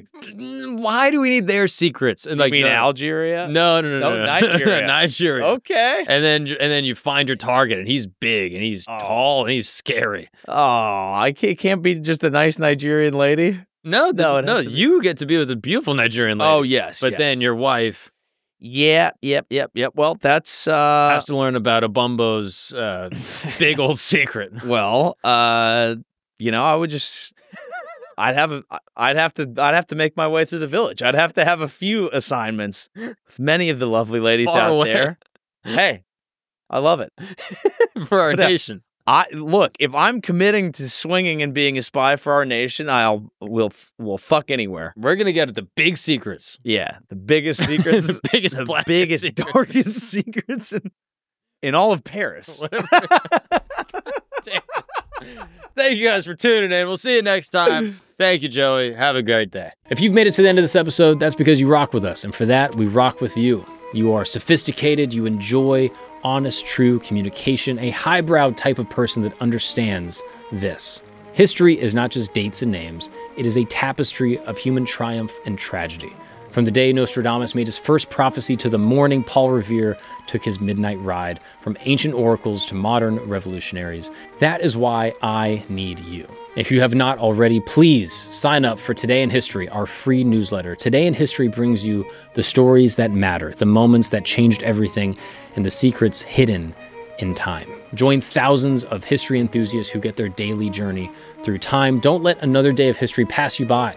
Take the conversation to your inbox. Sign up now through the QR code or link in the description. Today in History, because history's stories shape tomorrow's world.